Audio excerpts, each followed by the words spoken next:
Hello, everyone, and welcome to the Babylon 5 Retrospective. This week on the program, we are looking at episode 8 Messages from Earth from season 3. But first, before we do that, I have to welcome my co host, the man who declares martial law wherever he goes. It's Cam. Say hello, Cam. Good evening, Babylon 5 fans. Good evening. Yes, good evening. Good evening. Good evening. Yes. We got to get some, before bringing the guys in, let's get some, just a little, a little bit of the stuff out of the way. Let everyone know that, super chats, super stickers, super thanks are available for anybody who wants to use them. We appreciate all the support.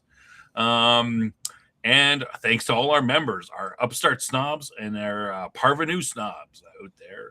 We appreciate you. We're climbing up. Memberships are going. It's great. Awesome. Okay. Do you have anything, Cam, before we get started? No, I'm ready to jump right into it. You ready to jump right in? We're at 703 subscribers. We lost one between the last show somehow, but help us to get up to 800. We're climbing slowly but surely. All right. Before we do, maybe quickly, who's in the chat we got today? We've got Madman's in the chat. Good to see you. Dave is in the chat. Good to see you, Dave. And whoops, go a little fast there, Dave. Always bringing greetings from the Narn delegation. Good day to Madman. Good to see you. Yes, Dave says Babylon 5 is not available on Tubi anymore, but apparently it is on YouTube. I understand. Madman mentioned to me. Maybe I gave you a wrench there, Madman. Maybe if you want to do us a little favor, and there's a link you have in the chat, throw it in there. We'd appreciate that. Who else? Okay, that's the rest of it is just you guys talking to each other. It says we got 5. I'm sure we got more coming in.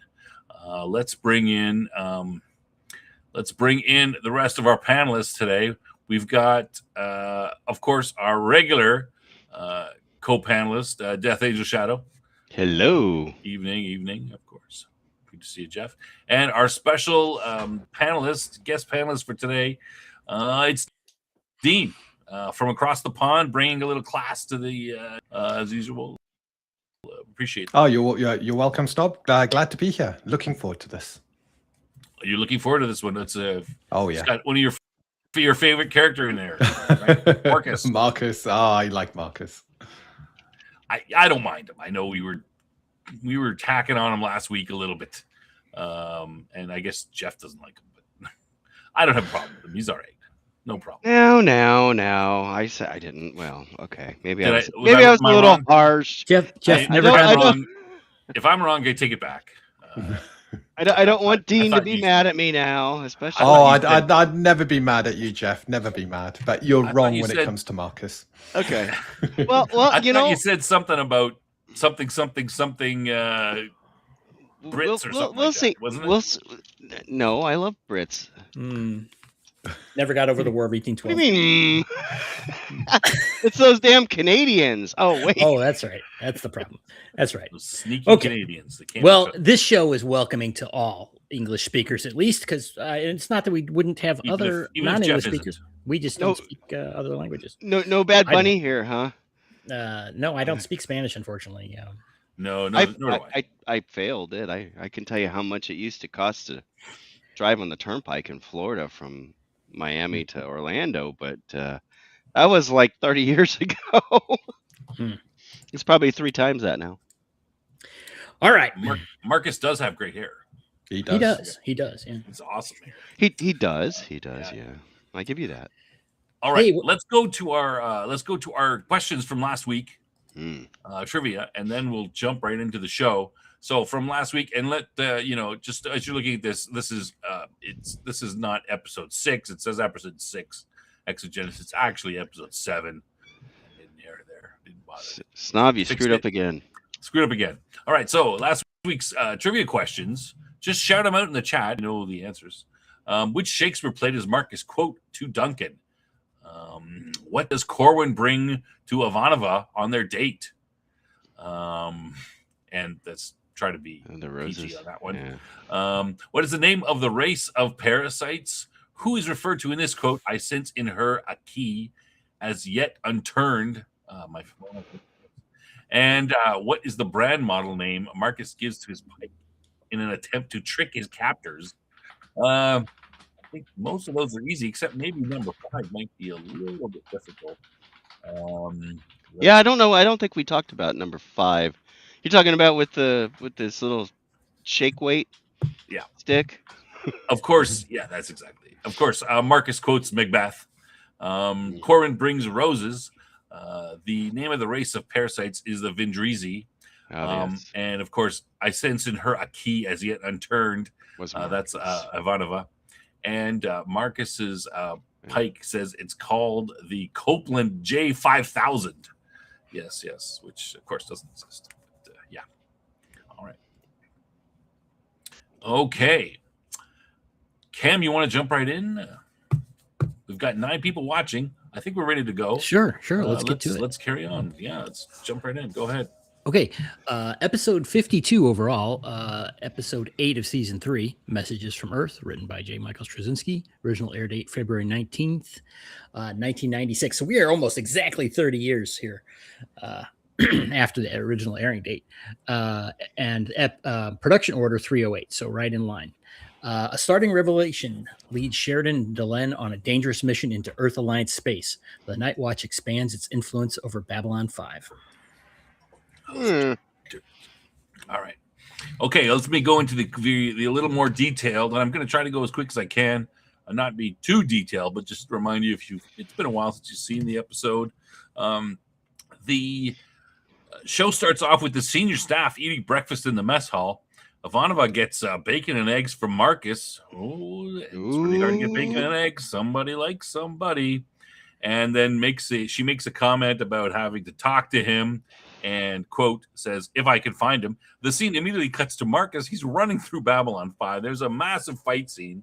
He's got some blonde lady with him. He seems to be protecting her, beating people up. And at the end, she almost gets shot. She's like not unconscious on the ground, and he saves her. And then we cut to the intro. Back after the intro, we've got a background news feed as the camera is panning through Babylon 5. We learn a little bit about Earth and President Clark, what's going on there, and a little bit about the shadows as well. We then go to the woman in the med bay, which is the one that Marcus was protecting, the blonde-haired woman, and he basically says to the doctor, save her. She's important, and the doctor says he's not sure. He thinks it's going to be okay. When's she coming out? Not sure.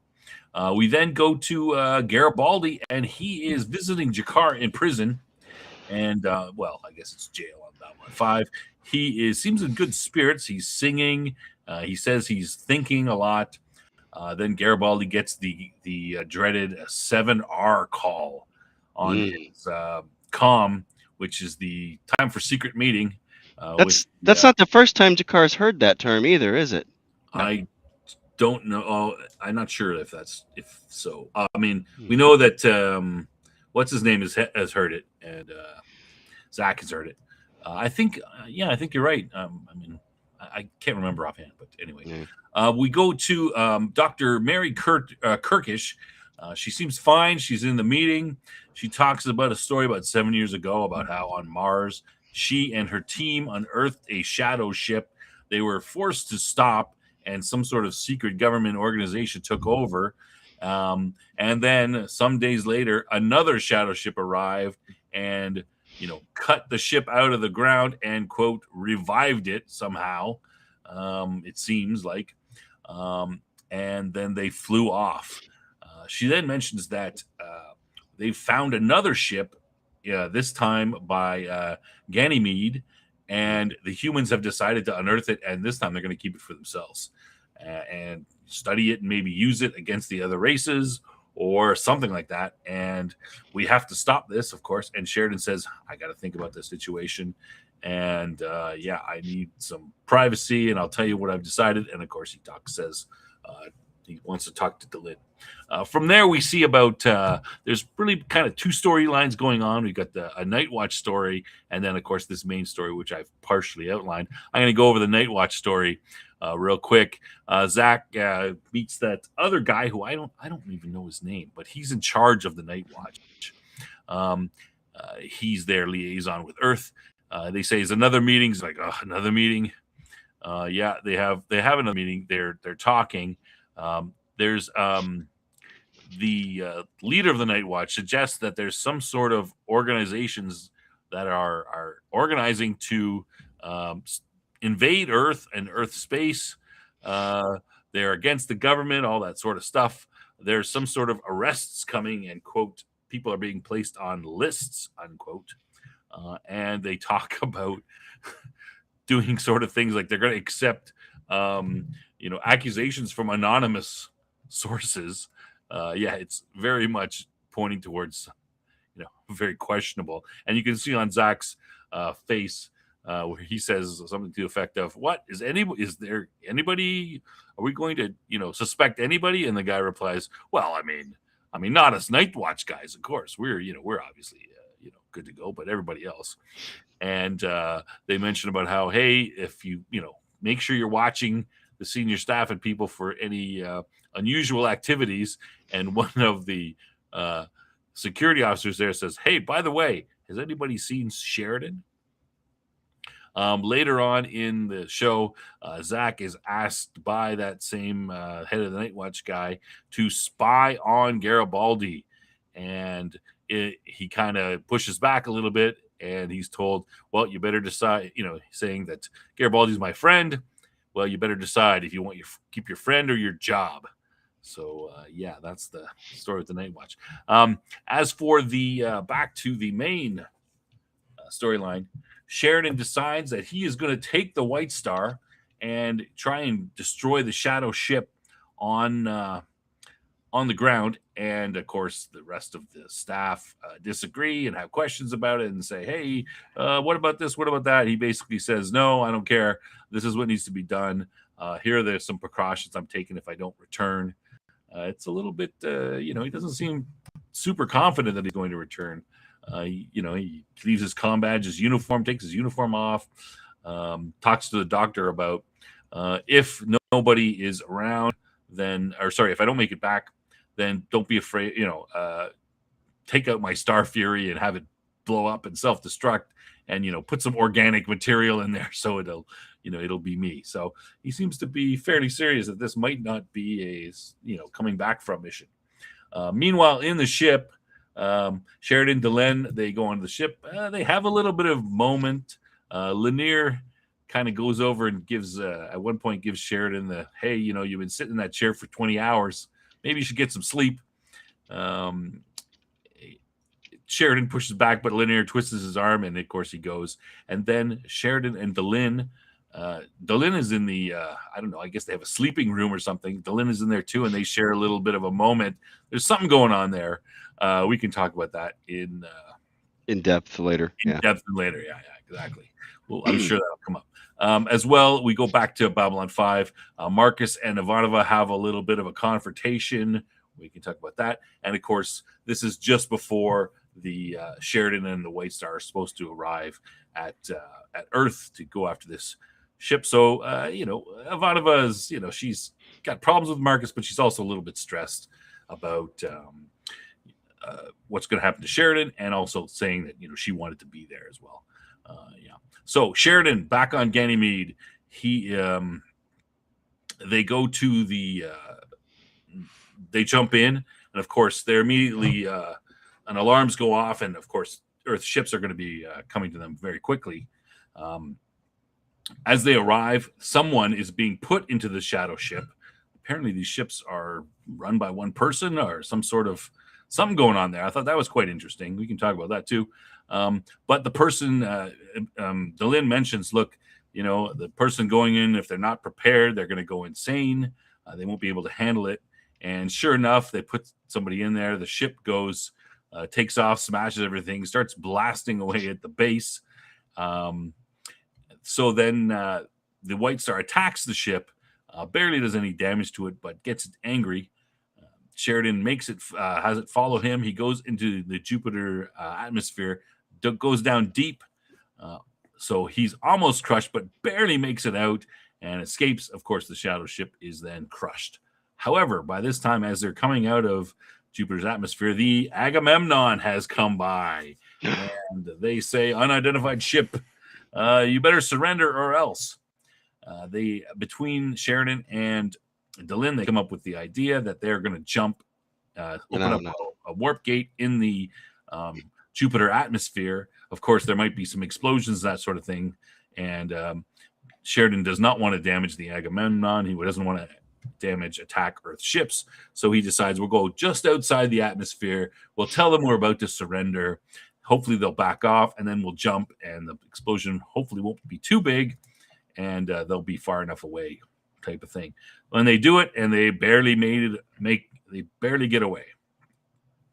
Meanwhile, back in Babylon 5, we have near the end here, the staff get together, and I think it's Garibaldi says, "Well, we got away with it." They're watching the news. The news is saying, "Oh, the thing is thinking the White Star was destroyed." He says, "We got away with it," and Sheridan turns and says to himself, "So far."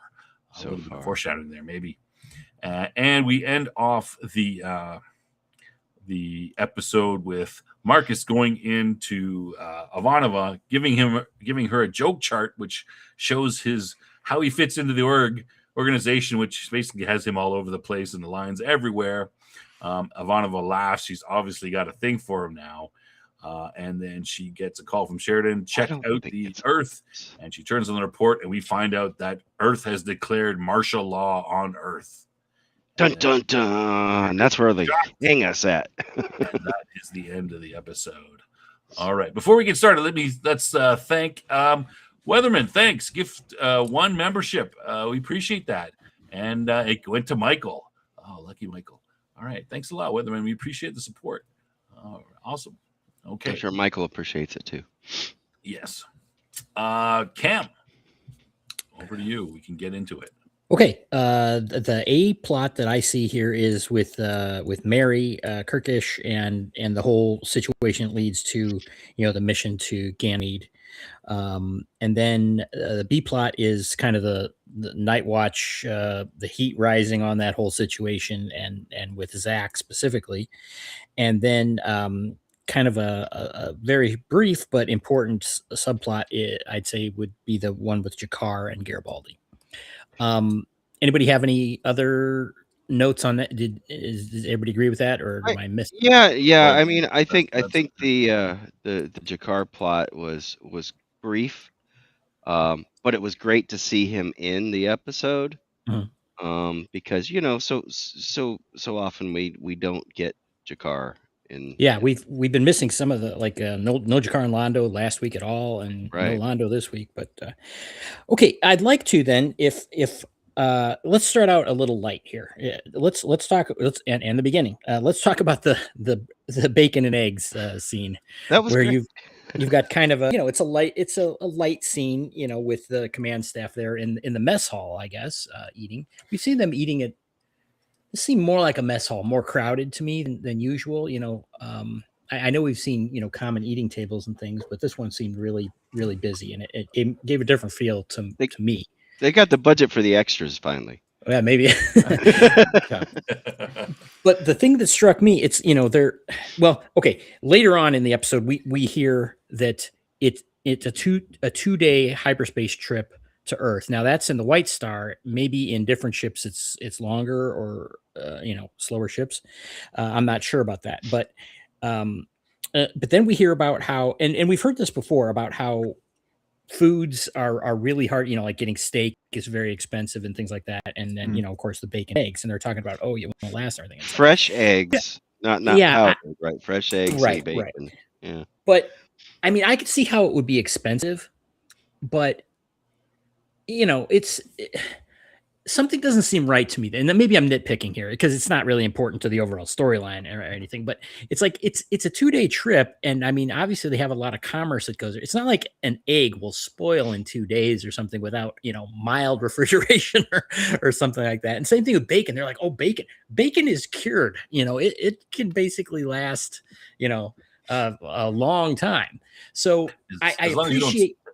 As long as you don't store it next to the nuclear reactor, it should be fine, right? Well, no, that'll kill everything in it. I might fry it too, but yeah, you know, right. hey.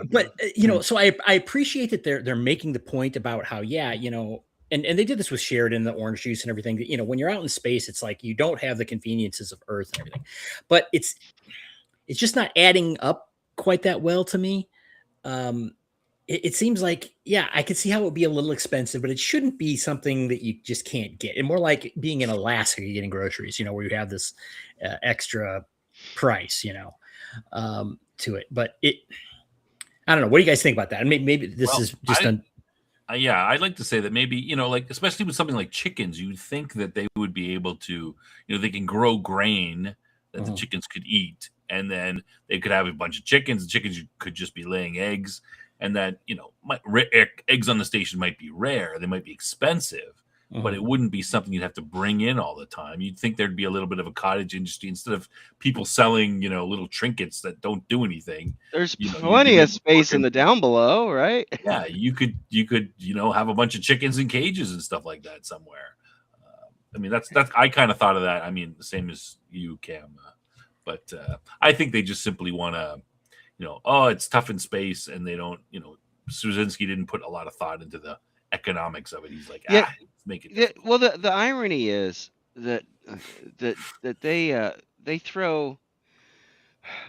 You see all these strange foods, like the blue stuff that somebody was eating at one point, before they zoomed in on the crew, and you're like, okay, so they're getting all these abstract, strange foods, but yet they can't get stuff that's common that probably would be very popular to some of the aliens, Well, you do see some alien dishes that they come across, and presumably those would have to be imported from somewhere, right? Exactly. and again, the other thing is there's a such thing as canned bacon. It's I mean, even if it if you have to go to that length, which you don't. Incidentally, Madman is in the chat here mentioning that 2 to 3 days and maybe up for a week, for a bulk transport or something. But okay, what about you, Dean? What do you think about this bacon and egg issue? Dean knows everything about canned bacon. He's British. So. Canned bacon, disgusting. Streaky. We have proper bacon from a butcher's. No, but I mean the Brits can. Yes, if you get streaky bacon, you have proper bacon. Yeah. Which we do. I think it was written in a time where you didn't have mass transport across the world, so having goods from another country wasn't as common. You typically had you ate produce that was produced locally to your area. Maybe that was kind of translated into the program, but my biggest problem with this is the inconsistency of what food they get served in the mess hall. And we got 2 episodes, B Squared, which had the Sinclair and Garibaldi pulling that trick on Susan Ivanova at breakfast, where they pretended they'd finished their breakfast, that she had overslept, and then she leapt up and went running out, and it was a big joke. And they weren't eating this blue gloop. So I don't know where the blue gloop comes from. And then in A Distant Star, the doctor puts them on a diet. And the food they're eating, I mean, salad. If there's a food product that goes out, that goes off fairly quickly, it's going to be something like salad. But they can get salad fine on Babylon 5. Well, maybe the hydroponics. But remember the hydroponics, they do grow stuff, but it's limited. They couldn't even allocate some space for coffee. Right. Well, but they did anyways. They did. Yes. Well, that's a good point. There is inconsistency. We do know that they do have some agriculture on this, and I guess maybe if lettuce is the thing, it's like we can get lettuce, nothing else, but we can't get oranges or eggs, but we can get lettuce. Chickens would eat lettuce. I mean, I'm surprised they don't have any aquaculture on board either. Yeah, because that is something that very likely would be done on a station, especially one that has artificial gravity, as through the rotation of the thing. Obviously, they don't have gravity plates, or they don't have what the White Star has, but in aquaculture, Jeff, why don't you explain that real quick? So in all, I mean, this is one of the things you used to see, like at Epcot. I think you still can if you take the boat ride, where you have kind of this combination of of you have the fish that are being raised, and then you also using that same water circulating through the system are also growing vegetables and stuff like that Right. In a hydroponic type system, and it's Right. kind It's of like its own little circular system. right. So they get the nutrition through the waste of the fish. The plants get the nutrition from that water, and and then it just kind of circulates it. And so, yeah, I mean, it to me would be a very productive type of thing to have on board the station. Certainly, you know, better than fields that they were trying to grow or whatever. If they were trying to grow fields out in what do they call that area? There's a name for it, Dean. You recall what they called it? Hang on, is it the green area, the agriculture, the Yeah. Oh God, yes. Something platonics, plant. Yes. I Yeah. know what you mean. At Yes. any rate, but I'm open area. surprised. Yeah, Yeah. I'm surprised we have. Yeah, it's a big open area. I'm surprised we haven't seen any aquaculture because that's the type Yeah. of thing that you would have because it's very productive.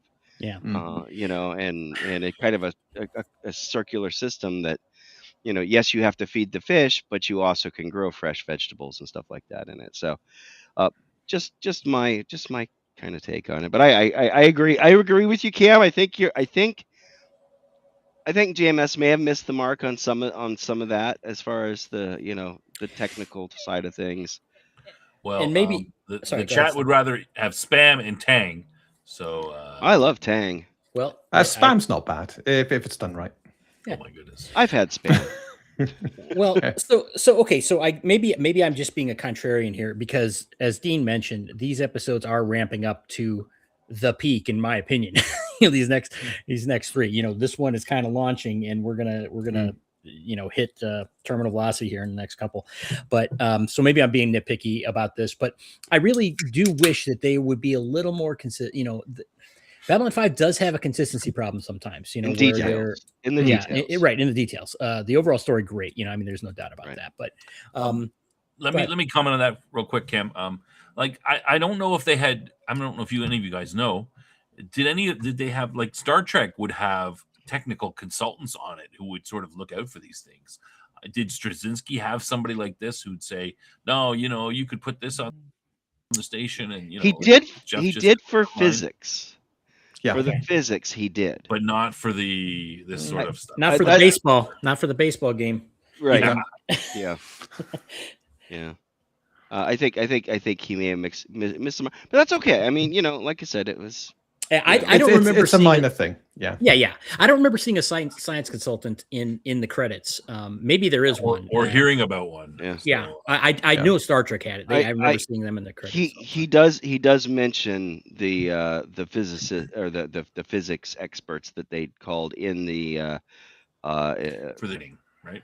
Well, no, just for the way the Star Furies work and all that stuff.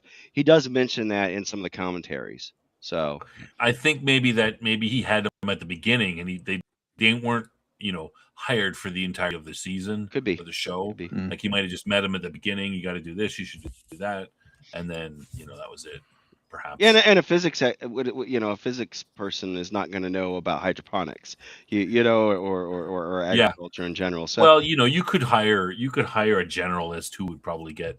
There's a couple of science fiction writers like Larry Niven and those a bunch of them who are pretty grounded in all things, generalists and that stuff, and who could advise you on the physics and that stuff. But yeah. Again, I yes, we are being nitpicky, but we're nerds, so that's what we do. It just sounded very odd. It felt like this was all done just to set up the joke, the breakfast being delivered. Yeah. And I always find, no matter what I'm watching, you old Trek, you got very little of this, because they put the science and the believability first. Which is why it does irk me. You got a great episode here, and they break their own rules right at the start just to have this kind of gag line come in. Yeah. Okay. Well, if I think I'd like to suggest that can we talk about the Jakar and Garibaldi scene, because it's kind of stands alone. So I want to get let the other stuff kind of flow. So, Dean, since you're our special guest this week, you want to talk about that scene? I thought it was a great scene, and it's showing Jakar going through his 60 days of confinement, and you can already see. I believe he's started writing his own book. By the looks of it, lots of papers, and he does say that, yes. Yeah, and he tells Garibaldi to keep the Book of Jaquan and to read it only in the original. You lose too much if you translate it. But I absolutely love, and this is a great way of delivering a joke, the singing. We've had complaints about, they signed a petition about your singing, and it's just Jakar's for or against. That was funny. That was a great line by Jakar. And what is it he says? He says, the overwhelming response has been that they think we're torturing you. Yes. Something to that effect, It's like, and it's the humanization of Jakar after all that he's been through, and showing him becoming more level-headed. The sort of extreme anger and hatred have begun to leave his system, and he has become a new person. And I think that put that across very, very well. And you're right; it isn't the first time he's heard Code 7R. So he's heard it again, and maybe he's beginning to pick up on some stuff. Yeah. Mm-hmm. Yeah, I think. Do you think that was that a point of maybe trying to see if he's trying to grasp onto that again? Because of course we saw where he let his anger consume him, and then of course he saw, Jaquan, and who said, you need to chill. Yes. Basically. And I'm wondering if maybe this is almost like a let's tempt Jakar and see, if we can get him curious again.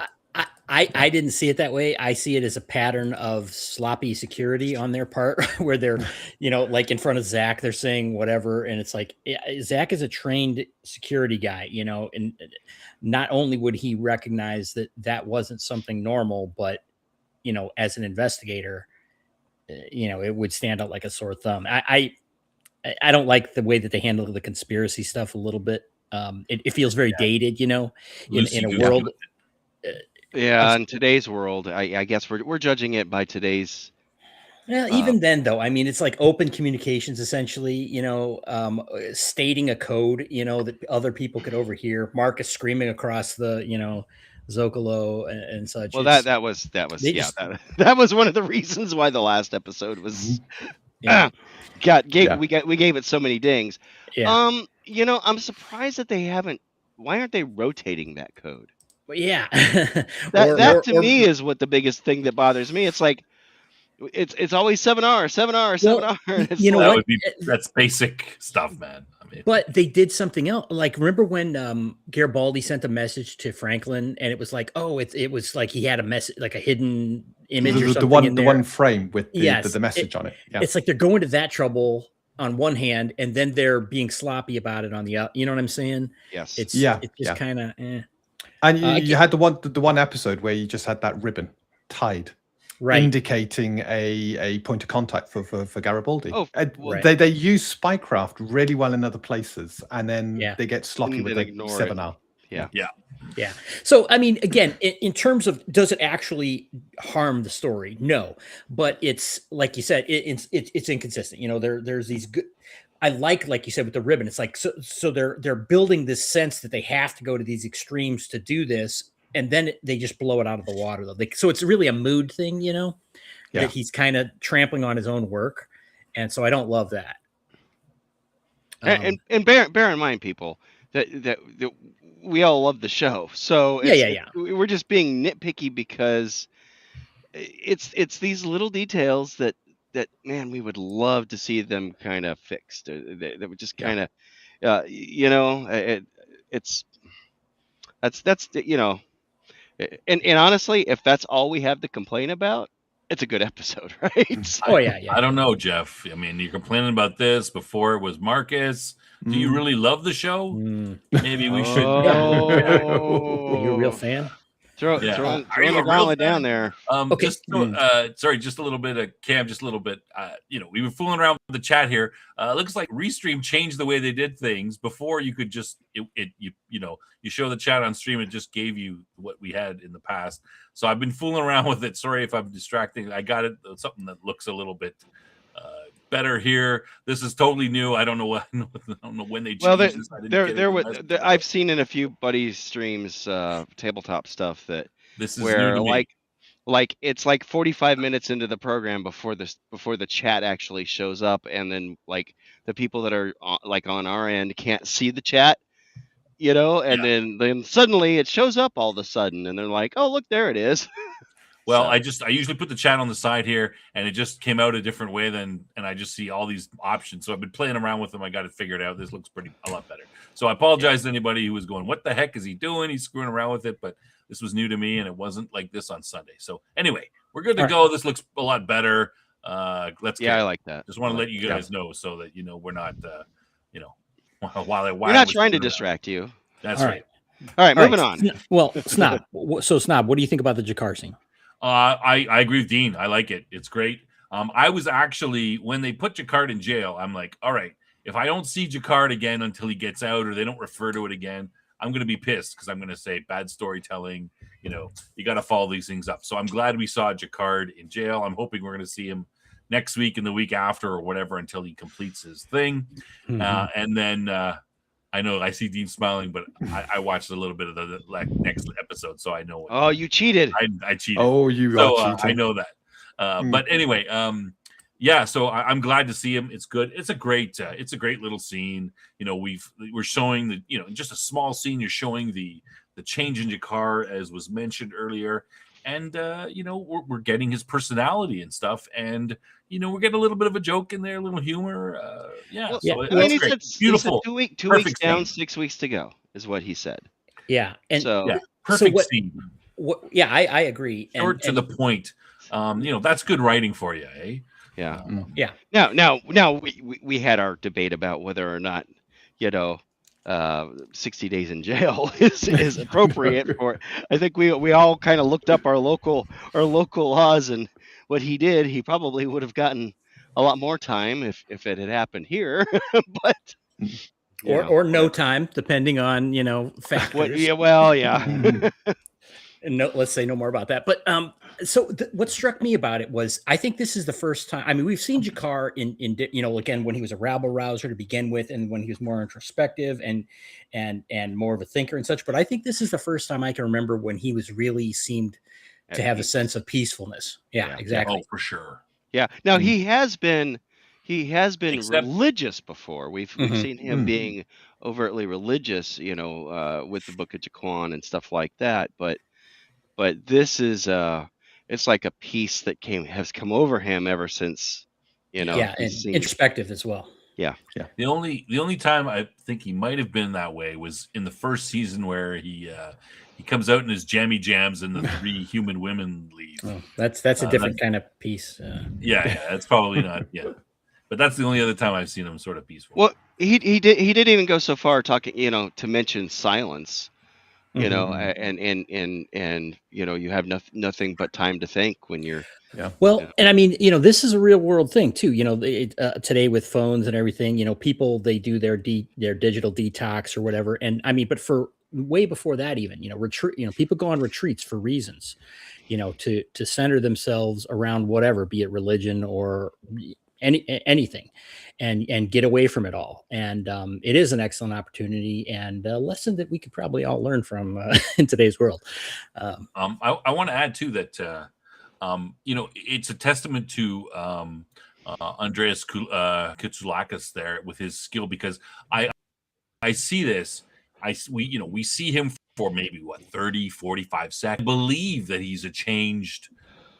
His character has changed the way that he sells it to us. Oh yes, I was thinking the exact same words. He sells it to us. It makes complete sense. I don't have this sense that, oh come on, the guy is not going to be. No, he's the way that the character's been portrayed and how he's done it, and the writing all comes together. brother, and I'm like, yeah, I believe Jakkar's a changed man. I agree. And Dean mentioned, just that little comment for or against. It was like this little tiny response to what Garibaldi said, and it was delivered beautifully. And it again, it showed it and it portrayed, this difference. It was just very casual and he laughs. Right. He's kind of laugh. He's like, Garibaldi he doesn't have a care in the world.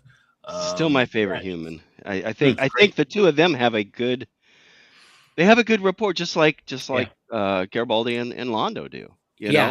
Right. This has kind of replaced that a little bit. Garibaldi's kind of moved away from Londo, obviously for good reason. For obvious reason, yeah. But did you guys also know? We've talked about this a little bit before. Some of the lighting and camera work with this was also interesting. Like Jakkar just like faded into the shadows at one point. He did, which I thought was a really cool shot.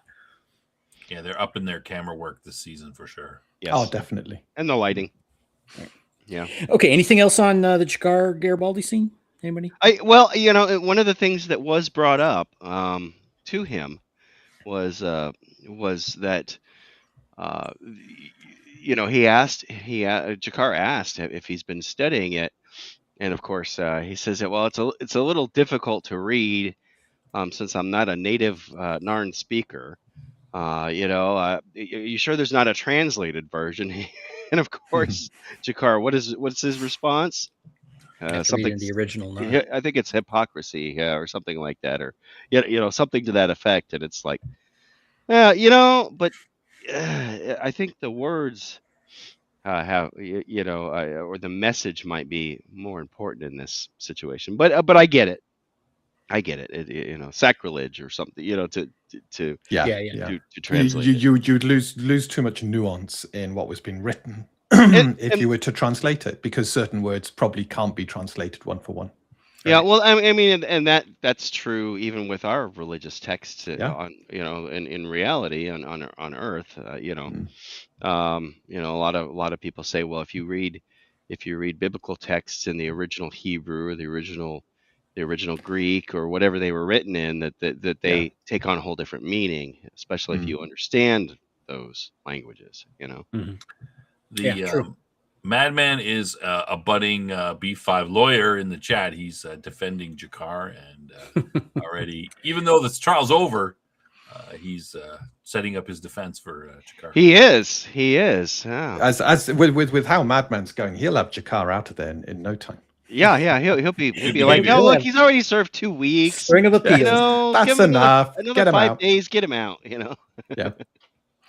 Okay, shall we move on to let's move on to the A plot here with the where we from the bacon and eggs scene we shift right into the Marcus action scene, which I like. I thought that was a nice transition. A lot of contrast in there. Yeah. And we see him basically trying to escape with this woman from pursuers, and having this fight kind of down below. Which we mentioned before the show, a great improvement in melee battle here compared to the first time we saw Marcus show up and have a fight. Yeah, it was pretty good. I thought it was pretty good. What do you guys think about the fight? I thought it was fantastic. You had that one extra, right? Do the jump kick. Oh yeah, in the air, spin round. The Babylon 5 kick. Yeah, same guy. I bet. Yeah, they're getting their money's worth out of that dude. Oh, that guy's a show off. He's like, was that the same guy that we've seen before? Probably, probably, yeah. I mean, how many? You can't hire that many guys that can do that. So he's probably their one of their stuntmen. He's like, if I'm going to be on TV, no one's going to see me. I'm going to say that's my jump kick signature. There you go. So good for him. Yeah, but I think they were fighting 3 or maybe 3 guys or something. And of course, Marcus is trying. I like the setup of it. Marcus is trying to protect this person while having a running fight. Good concept for a battle. I'm always a little, I'm torn. It's like, Babylon 5 is this. It's a space station, but it's like you might as well be a million miles away for the stuff that's going on. It's like, I'm just a couple decks away from civilization, but it's a whole different world down here. It's anything goes, crime, infestation, everything. I'm not sure well, not having lived on a space station, I don't know how it would go, but I guess it's the same as a town. It's like you got the bad, the bad part of town kind of thing. Sure. So it works thematically, but again, with our modern surveillance state, where you can look at, you could monitor everything very easily. Of Right. course, you couldn't as much in the 90s, but it doesn't. I don't know if that holds up that well. Yeah, like I said, it does thematically, but logically, I don't think it does. Again, this is nitpicking, but you say that. I know areas where, for example, if you put up surveillance cameras, they would be cut down. that's true. You know, Well, that's and- something in your locale that might happen. Exactly. And I can see that in down below. They're scavengers. So That's true. you've got all the wiring in a surveillance camera. How long before that's ripped off the wall so that the wiring can be ripped out and sold? Yeah, good so point. someone can eat. Likelihood is they got very little in the way of surveillance, very little, the security even say that they rarely go into down below. They'll have the odd patrols, but typically they only go down there if there's trouble. Right.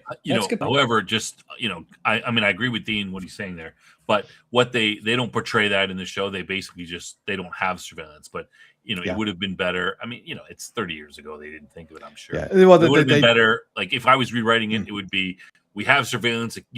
Garibaldi would be a throwaway line. Don't we have surveillance on there? And Garibaldi would say, we keep putting them up, but they kept tearing them down. It's costing too much money, something like that. And that would set it up for the, for the rest of it. But hindsight being 2020, maybe, I don't know. Yeah, could be. I just retcon it that way in my head if I ever have that problem. Yeah, they have surveillance everywhere, but it just gets ripped down. Okay, so so this leads into the A plot. Mary Kirkish here, which is Garibaldi somehow found her, right, and then sent Marcus to retrieve her or help her get back here safely.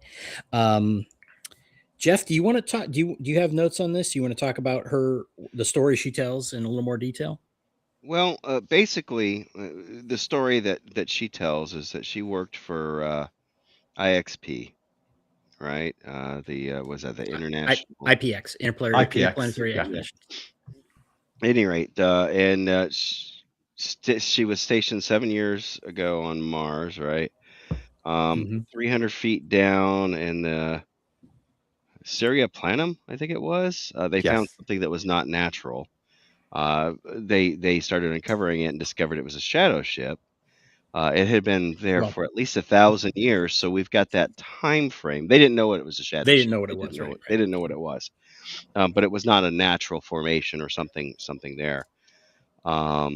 And she goes on to say that Earthdom was aware of this, so they're lying about having never seen these ships before because they had documentation about it. Very key point here, right? It's like, all this stuff that there's we didn't know about that, this and that. Now it's like, oh crap, they did know about this years ago. Earth Central said it was a find of a lifetime, but one of the workers, and I'm not sure how this went about, but they said one of the workers touched the ship and died instantly. So, and they said touched it with their bare hand. Yeah. So how did they touch it with their bare hand on Mars? That's a good point. Maybe they were excavating underground. Was there, maybe there was a dome there, because we did see a dome when it. That's true. Ship, or was that on Ganymede? That was on Ganymede. Maybe a similar structure was erected. The guy had an itch on his hand. He took it off to scratch it. He leaned against the ship. Boom, he's dead. Yeah. In 200 below zero, or whatever the temperature is at that point in Mars.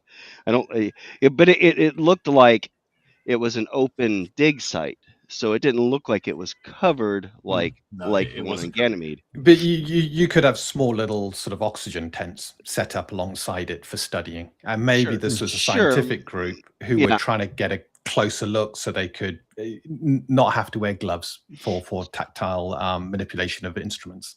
Sure. Maybe. At any rate, I think it's again, nitpicking. We're nitpicking this week. I've got a bigger point about this. But then suddenly what happened is they were ordered to leave the area, and they noticed that unmarked shuttles constantly were coming back and forth until one day they just stopped. There was no shuttles, no communications, and the shadow ship took off. Yeah, And I'm sorry. Go They ahead. pulled them back to shelters that were nearby, so they were Right. able to see this kind of from a distance, Yeah. which is a little strange, but I guess it works for the story at least. So Now, Snob had said in his kind of intro that another ship had come by and cut it out. I did not catch that part. Was that? Yeah. Anybody else see that? Was it? Oh yeah. Yeah, it's in the It's in the Okay. video. Yeah, it's in the visuals. Well, there was two. You see a shadow ship come over. There was two. It flies. It fires a beam, and Yeah. and she says, I thought it was. I didn't know what it was doing. I thought it was, but I realized that it was cutting out, Yeah. and then it stopped and it disappeared. And 25 minutes later, you hear the scream, and one ship comes out and the other ship comes out. Well, Okay, I did it was hear the one they screeching. uncovered, though. The one they uncovered was the one that went and cut the second one out, though. Correct? No, No. one No? comes and it flies over top, and she sees it flying over top in the visuals. It flies around, cutting out the other ship out of the ground. You can't see, it's in a valley. You can't see it. Right. You can just see the beam being used to cut it out. You don't know what's happening. She says, I thought it was maybe trying to destroy it or something, but I didn't know. And then it sinks down below the horizon. 25 minutes passed. There's the scream that we know from the shadow, and then both ships come out. Right. So Well, it does something to revive the ship or something. Okay. So, yeah, I missed that. I screwed that up. I Yeah, thought I did too. I did too. No, go ahead, Cam. I was going to say, I thought the first one emerged and then went to a second location nearby and cut the second one out. But you guys are right. It comes from somewhere. We don't know where. So Well, maybe it sent a doesn't know signal where. or something when it was, Well, and revealed or it's the not. guy It's touched it. yeah, it's not in my notes, but one of the things that she did say is, oh, so they just found the one. Well, and then she goes on to continue on with that story. So apparently, we already know that Garibaldi was stationed on Mars at one point in time. Yeah. And he was piloting shuttles, and he found something interesting in the area where I guess this shadow ship had been. Mm-hmm. And they actually showed it on the screen, and it was damaged, but it was clearly and obviously a Psycor, one of the Psycor badges. Yeah. Okay. Let me stop you right there for a Go second. ahead. No. I figured that was going to be a stopping point. What do you guys think about that? It's like this seems a little convenient plot point theater to me, where it's like, oh, Garibaldi just happened to be there where this thing just happened to occur, and he just happened to find a badge. It was, it's like that almost feels like someone fabricating a story to convince someone of something. I know that wasn't what they intended here. Well, Garibaldi was the one who kind of put out feelers to find this woman. And back in season 1, Garibaldi talks about his time on Mars. And True. If you remember, he actually talks about we know Psycor have a base on Sirius Planum, a secret location there. So this was always something that was put in right from the start. It was the history between Garibaldi and Sinclair, because Sinclair was the other person, as Badman's pointed out, that was in the shuttle with them. So the two of them came across this. So it's from my point of view, this is something that's always been in the background. And now that he's got his witness to corroborate his story, he can now bring it out and say, yeah, I was there. We found this. This witness has now confirmed my suspicions on what was going on there. Okay. Go ahead.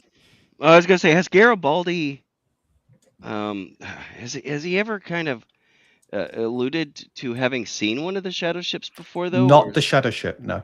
I don't think he's seen the shadow But ship. he does say he saw something. And that caused him to investigate further. And at that point, when he investigated further, when he had that opportunity, that the ship had already left. So, he finds the Psycor badge on the site afterwards. Right. Okay, but it was like, didn't he say there was nothing there? Except the Psychor badge, right? Yeah. I like the point where it's like, oh yeah, big this hole in is the something ground. from his past and why he knew to look for this woman and everything. I like that part of it, where they're making these connections from way back. It's the badge that kind of sticks. It's like, aha, the Psychor, it's that didn't Yes. that felt a little too on the nose for me. It's a pretty big valley, and you just walk around. Oh, look, what's that? A little tiny. Oh, look, it's a Psychor badge. Well, Somebody and the from the point is, Psychor was here. if they scrubbed the site, but they missed that, it's like, did the Psychor, did they lose a Psychor guy there? I mean, they killed or something, and it's like, Maybe. I agree with you there, Cam. That's felt a little bit contrived. Yeah, but the rest of it's good. I like the fact that it's now. Here's another thing that occurred to me with this is, so this is 7 years ago, right? When did Sheridan lose his wife? How many years ago was that? I'm forgetting at the moment. 2. It was only 2 years ago. But okay, so would it'd be about 3 now. four- I think 4 2 years? when he came Yeah. onto the. Okay, so the now doesn't this raise some questions? 3. Because this is 7 years ago, before Babylon 5 was even constructed, that you have Shadow's ships active. They've been reactive in Earth space. in Earth space, and because remember, the whole thing about Zahadum that we've heard, and something happened there. The scene that the vision from Kosh, and everything. It's like that's years later. So it now. I mean, so if you think of it's like, holy crap, this is whatever we thought was going on has been going on way longer. Which, I mean, if I was here, I'd be like, oh my God, I don't know anything was what I thought I know is a lot worse. I guess that's well, that's my question, right? Okay. Like, did Earth Core know about, like, maybe Earth Dome knew about this before? Did they call the shadow ship?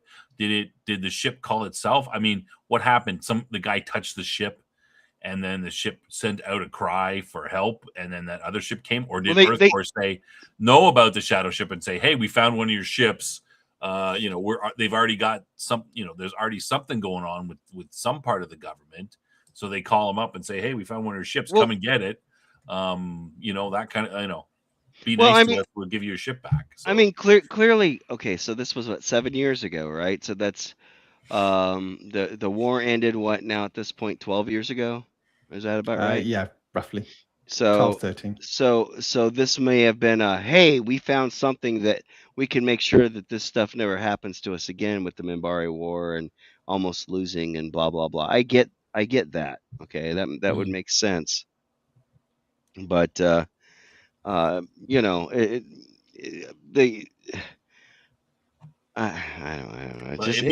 makes me think the shadows have been more active for longer than we thought. Yeah, we thought that they were dormant. We thought they were dormant. Maybe they were involved with the Minbari human war. Maybe that. When did Sheridan's wife?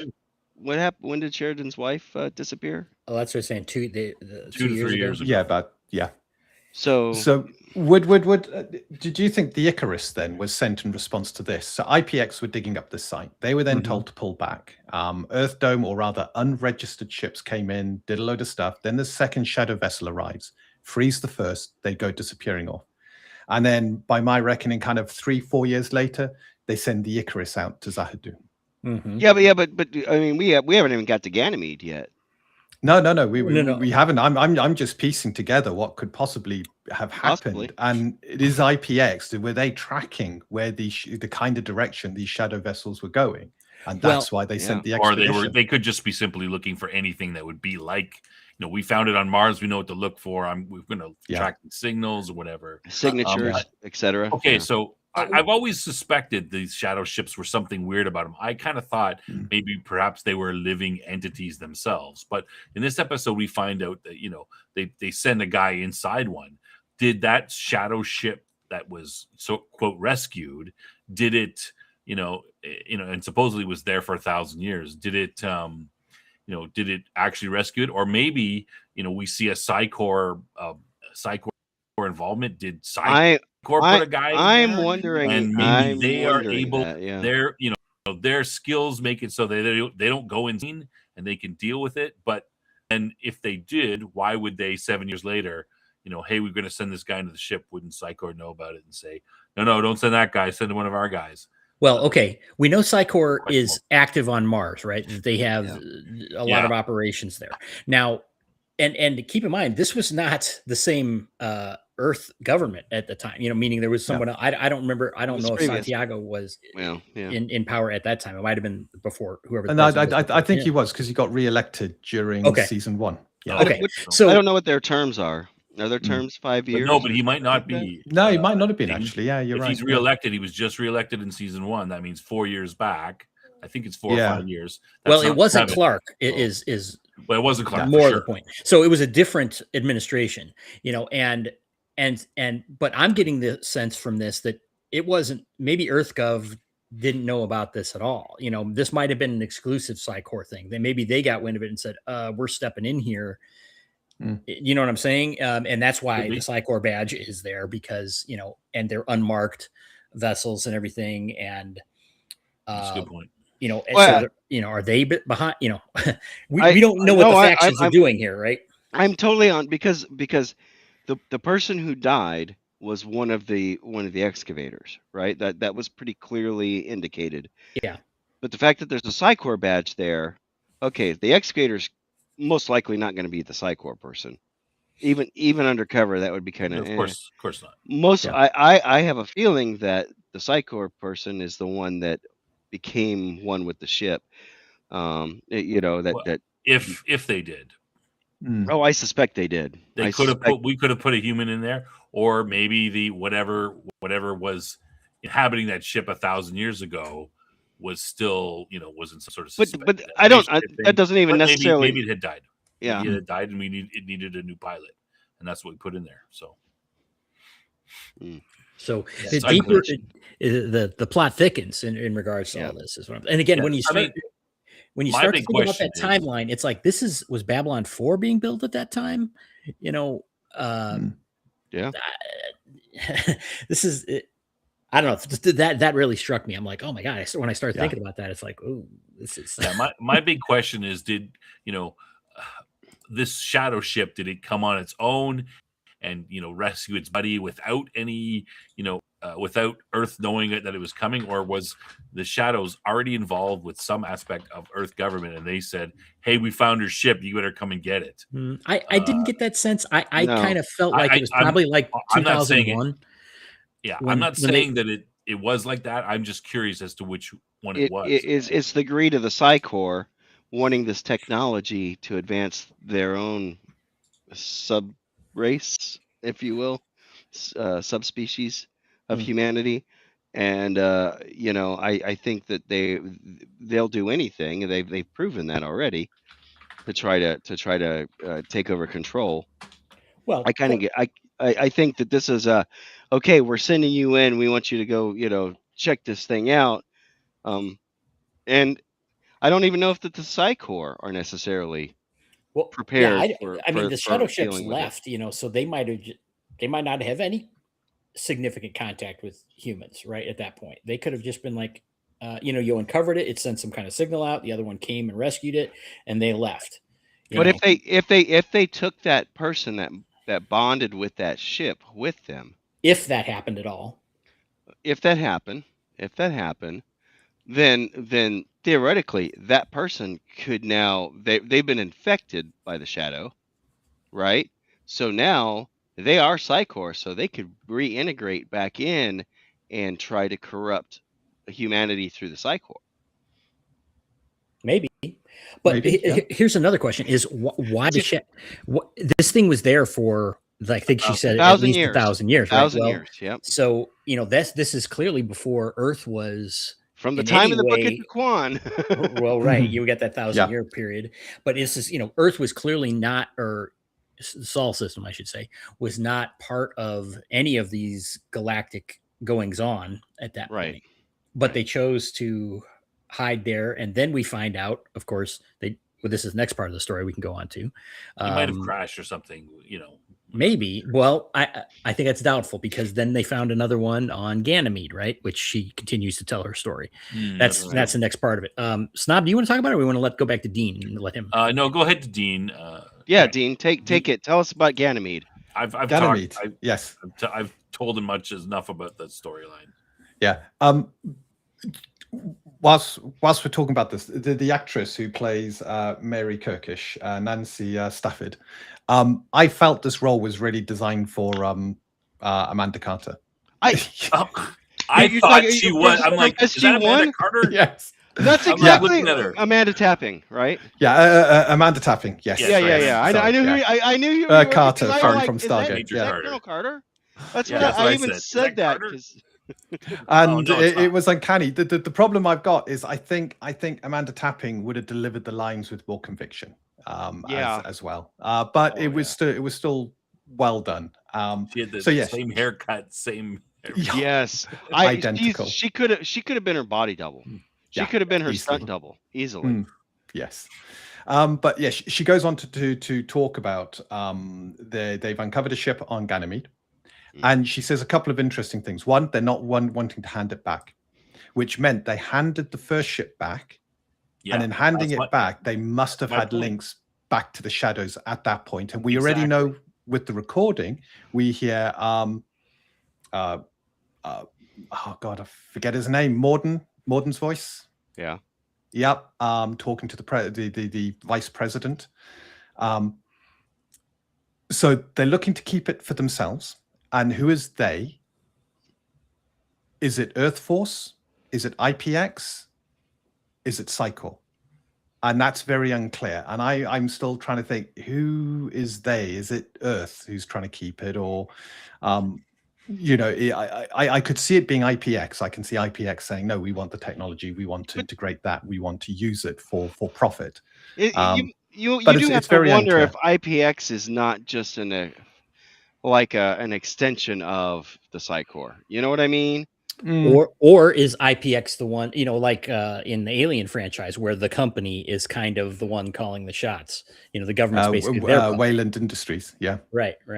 Yeah, I think. I think this is different than than Alien. I think this. I get the sense in Babylon 5, it's the governments that actually wield all the power, and so that some of the corporations are could be puppeted by them, and because the Psychor has these abilities that could just go beyond humans and find stuff up. So I think in this sense, I think it's the the government Psychor, those groups that are would be using the corporations to find them stuff or whatever, or just they found something, we've got a spy, we like this, we're going to go in and take it from them or something. Well, and I think these unmarked shuttles that she was speaking of, I think that was Psychor.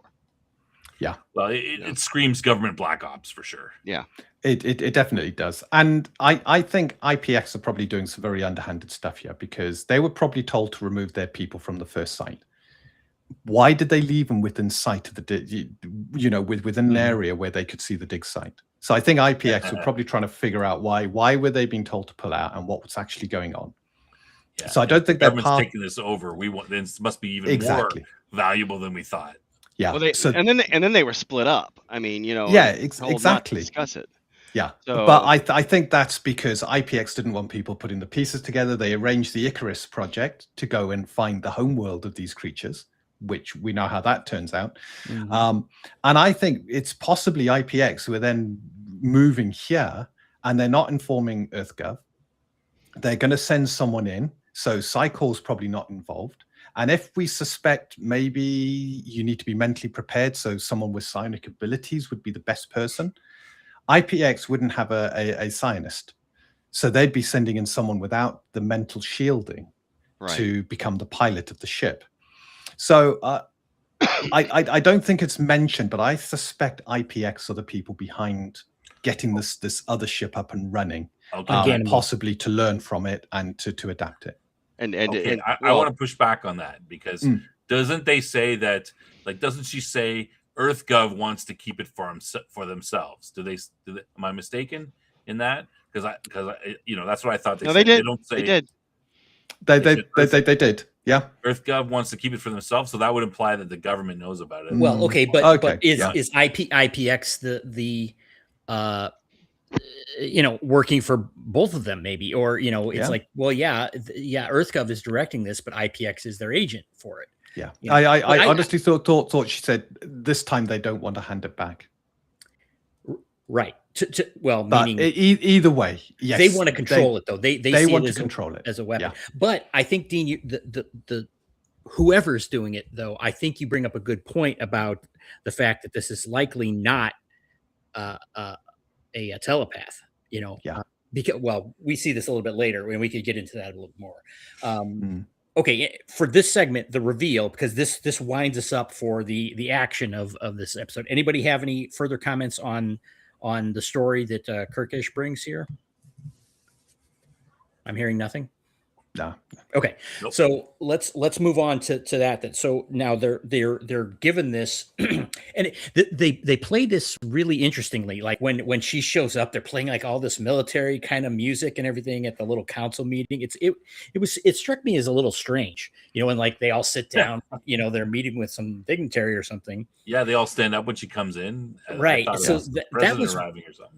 That was weird to me. I don't know why that was, but the message that came across is this is a big deal, right? I mean, because Sheridan's like, I got to think about this. It's like, I'll let you know what I decide, Mm-hmm.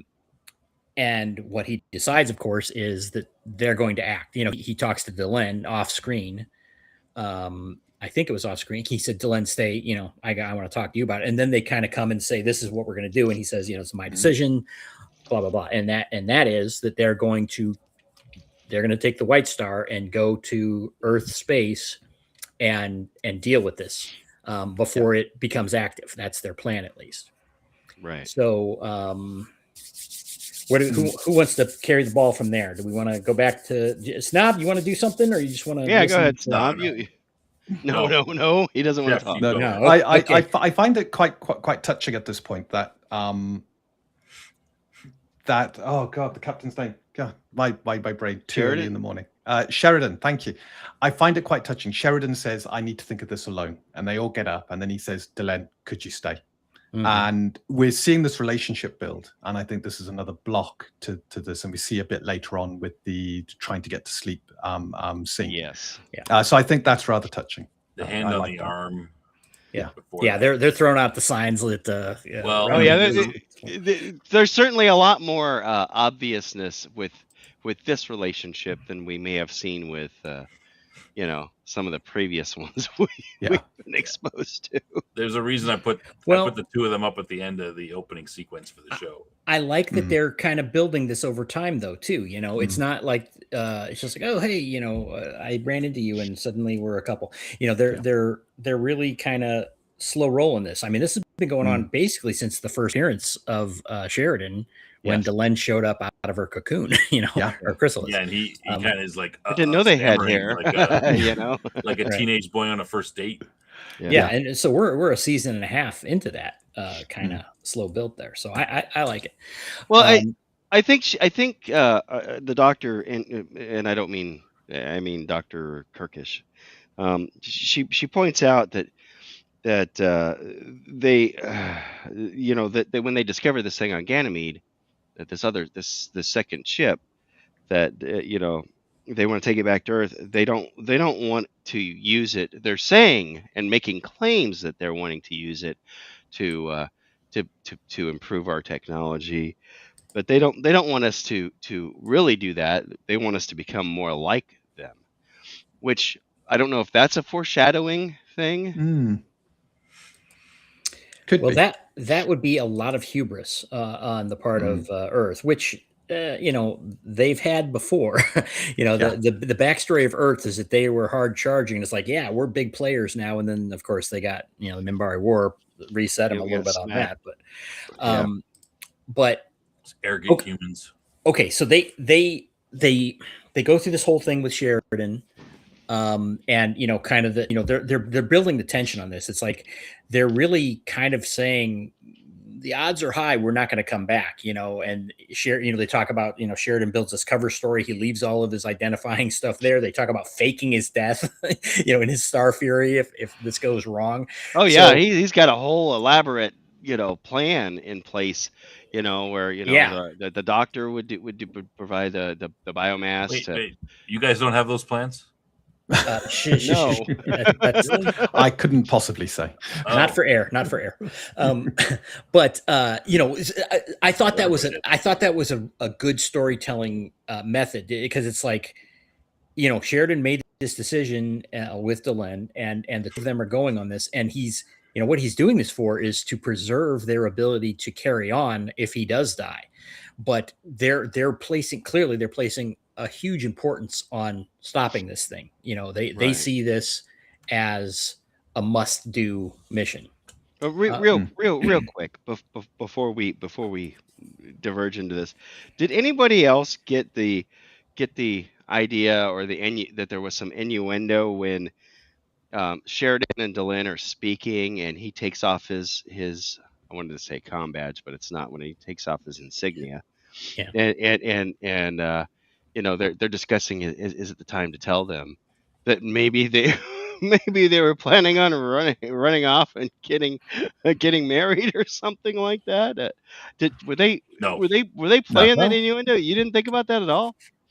I will say that They're- you wouldn't they're- be wrong to think that might be a little bit of foreshadowing, though. Well, I mean, that's kind of the implication I got, is like, oh, because they were kind of touching arms and whatever, I that think. they had. I mean, he meant. Is it time to tell them? It's time to tell them. Yes, we find my this out decision. later, but I And think he's obviously decided with her. Like, he obviously, took her. Yeah. It implies that he got a lot of advice from her about this. Yeah. He didn't really make it himself. He threw it back and forth across to her, and obviously she's much more. I mean, she should be, because she's half in command of the Rangers and this whole thing. But he obviously, he didn't ask Ivanova, he didn't ask Garibaldi, he didn't ask anybody else. well, and He got advice from her about the decision whether to do this. and one of the things is that they do designate, which I found it kind of interesting, because Marcus was not involved specifically in this part of it, with taking the thing. He was almost a little miffed that he wasn't the one who was doing it. I don't know if he's got a death wish or something like that. But one of the things that he went off discussing was that Susan, Ivanova, and Garibaldi would be in charge of the Rangers. They would co-equally, in the event of their failure in this mission, that they would be the ones in charge. So that's kind of an interesting. Not Marcus. Sorry, Dean. Oh no, I wouldn't have thought Marcus would have been. Marcus isn't command. Nor would I. He's an op. Yeah, Yeah, right? yeah, absolutely. He's Yeah. a field agent. So Yeah, I mean, Yeah. he might be, a higher up field agent and running a bunch of field agents, but they need somebody from the command side to run it. So I mean, saying, there's two people running it now, Delenn and Sheridan. So of course, Ivanova would be the logical one to take Sheridan's place. mhm. I would, someone from the Mabari side, like Lanier, but Lanier's on the ship too. Yeah. Yeah. So it makes sense. Garibaldi, Garibaldi's working with Marcus as well. They've got the command aspect, the security aspect. It makes sense to me. Let me just say before going, welcome, DLSD. I believe. Oh, hey, how you doing? Welcome. Yeah, arm touching. Yeah, it's pretty gross. It's terrible. It gets worse. It gets worse. Well, can I? Okay, something about this.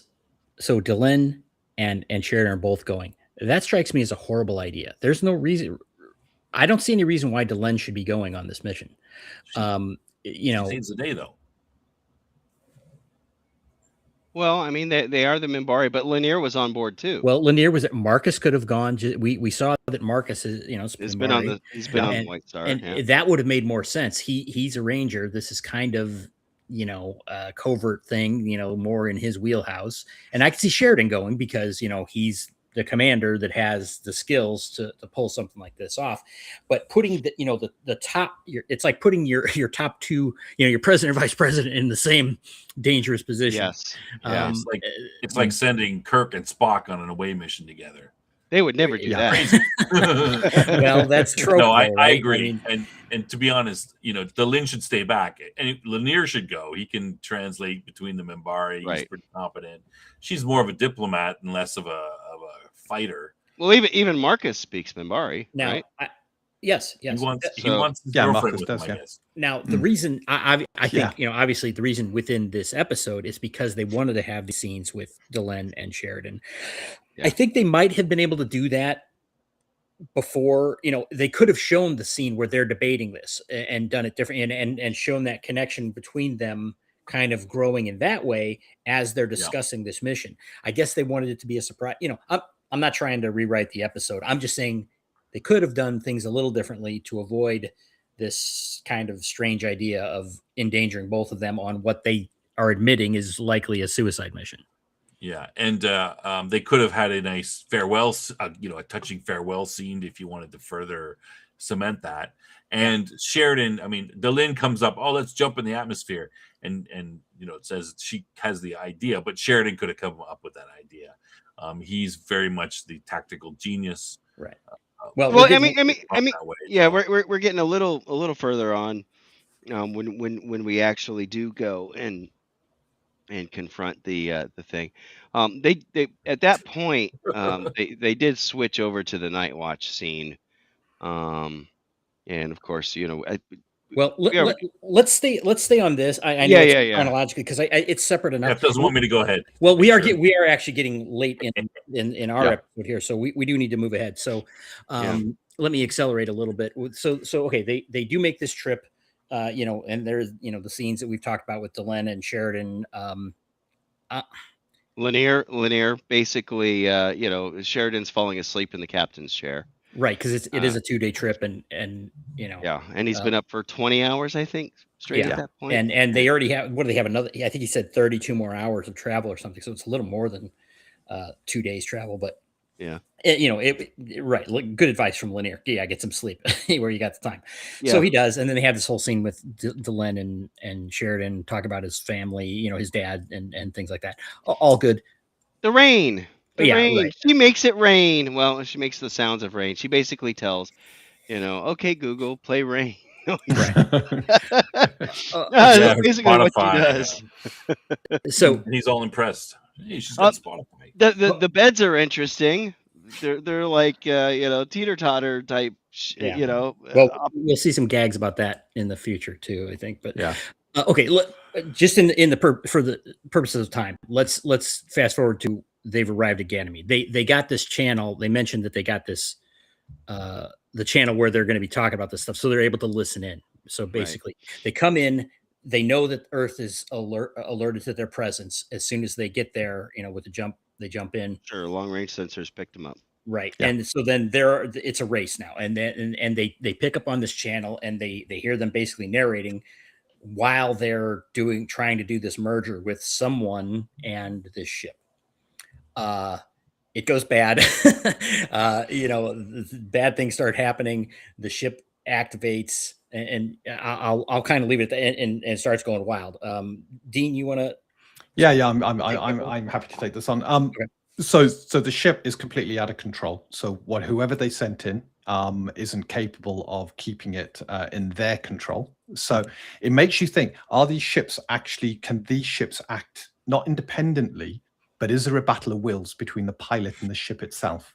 And that's why the ship's gone completely berserk. It needs a pilot, but the ship can act on its own accord, kind of. But this ship, seeing the White Star, begins to pursue. Its weapons are still charging up. So I think the first hit is a glancing blow. White Star kind of rocks with it. And then its weapons come to full power. And the next bit, I actually think this is a great bit of writing, which is you've got the ship. We know the shadow ships. If they lock on, they're going to shoot you. They're going to destroy you. And no one's been able to destroy one of these vessels yet. That's not true. They did destroy it. Oh yes, I forget. Of course, the first episode, the jump gate on the Marquette homeworld, isn't it? Yep. Yes. So Sheridan's the only person who's managed to destroy one of these vessels, and you're now faced with the second one. But there isn't a spare jump gate nearby, and if they go to hyperspace, this ship's just going to phase through and follow them. So I think it's quite a good bit of writing to use Jupiter's gravity as a weapon here. Mm. And so they head over to Jupiter. They start to go down. There's this whole tense moment. It reminded me of some of the films where you got U-boats going down and the pressure building and how much pressure can this take. Yes. And You know, the calm Lanier freaking out a little bit, right? absolutely, yeah. And one of the people, if you're the way we were looking at the screen, the person that was seated on the left in front of Sheridan, that person was looking a little nervous. The other person was not, but you know, all you needed was steam coming out of certain vents and stuff to really build that. Yes. Well, let me insert one thing. Sheridan ordered an attack on it. Now, and you're right. There's never been a conventional attack on a shadow vessel that has destroyed one. It was this weird, like these tricks that he did. But he did decide to engage it because he was trying to specifically get them to chase him. And then he was like, "Yeah, we got him," And then what you were saying with the Jupiter. Oh yes. I think he said, well, at least they're not attacking them. At least it's not attacking them; it's attacking us. And I got there. I got its attention. But yeah, dropping down into Jupiter. The one thing I picked up. So we've had standard units and stuff mentioned. They then talked about a standard temperature unit, and it got me thinking: is it centigrade? Is it Fahrenheit? Is it something completely different? Because the numbers seem very, very big. Yeah. Well, they mentioned or something. Were they millibars? Maybe they could I have been. don't know. It was temperature rather than pressure. I wrote it down. It was something like 10,000 going up to 12,000. Yeah. They say that it's 2 atmospheres at first. Yeah. And then they mentioned 10,000 standard units. I didn't hear temperature, but something standard units. I thought that was. And then two of whose atmosphere? Yeah. Well, these two atmospheres. That's what they say. So yeah. And it's a spaceship, so it should be able to withstand between 0 and 1 atmosphere, right? So. Anyway, so Sheridan pulls off, right? He makes everybody very nervous going, and I like how they mentioned it's like, oh, how much can it take? It's like, well, we don't know. We didn't have time to test this thing. we never tested it. Really? You never tested this? Was that their own ship or the shadow ship? I guess it was their own ship, right? Their own ship. Their own ship. Yeah. Well, it's a prototype. Whoops. But it works. He pulls it off, and he's able to reverse course and get out of there. And the shadow ship, presumably bigger mass, was not, and it got caught in the gravity well and destroyed. Hey, maybe at some point they'll build another it's one. insane, so it's not thinking. It's probably it was kind of mindlessly chasing. Yeah. Okay, I'm sorry, Dean. I interrupted you there. No, it's perfectly fine. This is all back and forth. But yeah, the second shadow vessel destroyed by the same captain. I think that's poetry. And brilliant thinking. And then they go to the upper atmosphere, and you get that same effect. The igniting of the local hydrogen. The Agamemnon is on the. Well, we didn't mention that. Sheridan thought it was the shadow vessel to begin with, and then it was there's a vessel hailing, and it wasn't until the vessel hailed that they knew what was shooting at them. Right. Hold on. Just sorry, Dean. Jeff, what ship was that? Yeah, the Nomenon. The Agamemnon. Agamemnon. Sheridan's old ship. Sheridan's old ship. Go ahead. Just wanted to make sure the ship it was. Yeah. I said it right the first time. it's Sheridan's old ship, and it's tracking them in high orbit, shooting down at them to try and get them out, because obviously no one has ever seen the White Star. So it's an unusual vessel. They're probably trying to figure out who is it and what is it doing. Because it's a different configuration, and they're responding. They're responding as if they're the ones. They think they attacked Ganymede, right? Yes, absolutely. The one thing I noted is it's only the capital ship. They didn't send any of the Star Furies down. And I know there's 2 types of Star Furies. You got the what do they call it? The SA-23E is the sort of standard Mark ones, and then you got the Mark IIs, the SA-23As, which are the Thunderbolts, and only the Thunderbolts can go into atmosphere. The other ones are non-atmosphere ships. So does that mean the Agamemnon's only got the old Mark I Star Furies? Could be. Or is it a situation where it's I would assume Jupiter that and Jupiter's Yeah. they can go down to atmosphere, but they can't go down to that kind of atmosphere. the pressure in could be. Jupiter would be Yeah. much, Yeah, I mean, we're talking about an unignited star, and I kept on waiting for them to start Jupiter burning like the sun. Yeah. Well, I just want to mention real quick, the visuals of this I felt were really cool. Whereas the white star is kind of going, it's like in the atmosphere a little bit, and they can kind of see out. They can see each other barely, through the relatively thin atmosphere there. And the Agamemnon's kind of tracking them as they're going. Sorry, go ahead. Oh no, it's that that standoff then. Mhm. Sheridan will not fire on his old ship, and I don't know whether it, of all the ships it could have been, it was the Agamemnon, and I don't know whether that's clever writing or whether it felt a little bit coincidental, given that his ship was he was always out and about with his ship. So does that mean since he's given up command, that ship is now part of the Home Guard and been brought back to Earth defense? Or maybe it's been recalled because of the situation. Yeah. Even if it had been recalled, it wouldn't have been in the area. So it is in the area. We know there's a transfer point at Io, which is, I believe, around Jupiter. Yeah. So it sounds like this is more of a Home Guard ship now. It's guarding the transfer point. Because it's really an exploring ship, isn't it? It's designed for exploration. Well, it's a destroyer. They call it a destroyer. It's really more like a cruiser or a battleship, maybe. Well, combined with a bit of a carrier too. But it's their top of the line ship. The Agamemnon is one of their post Minbari warships. Yeah, with the new tracking systems and stuff like that installed. Right.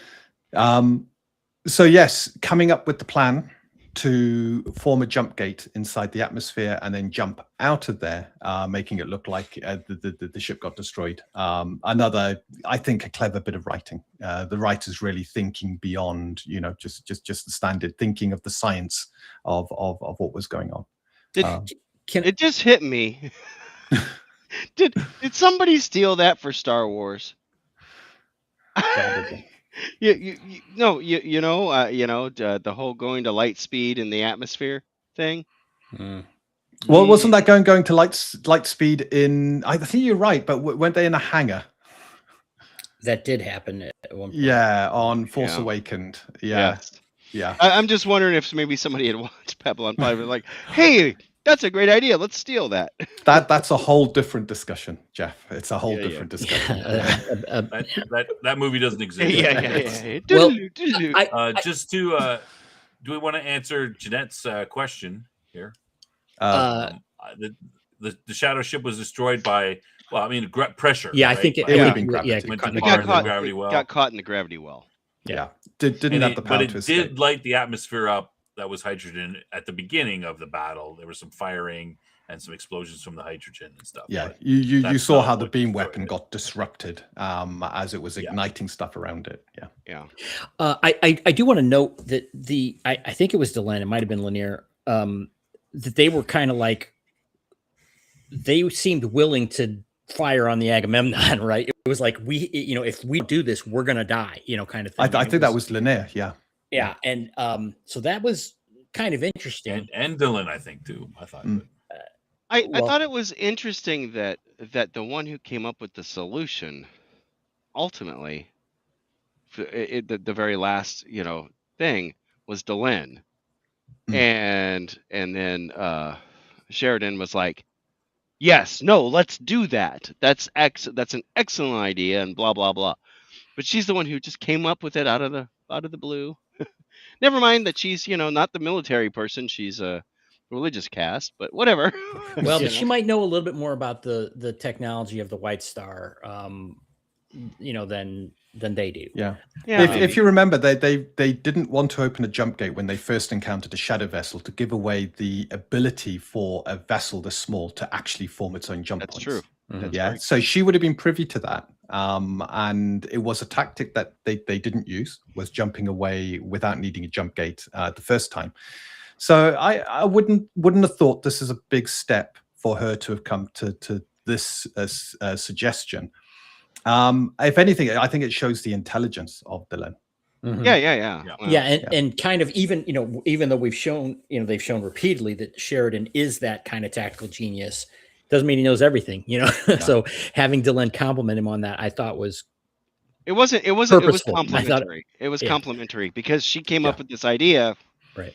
and he's like, "That's a good idea. Yeah. Yes, Right. let's Well, run with it." Not only that, he modified the idea slightly in that he said, we'll fake the surrender so it'll move off, so we won't damage the Right. Agamemnon, that kind of thing. So he And took he- it and and he- improved he it took- and went with it. Yeah, Oh. he didn't want to cause any damage to the ship, And I'm sure at some point something's going to happen where he's not going to have a choice, but Yeah. Well, that's Yeah. interesting. You mentioned that. We'll just table that for now, though. Yeah, I would agree with Jeff. I mean, I haven't seen any further, but it's going to be they're setting this up.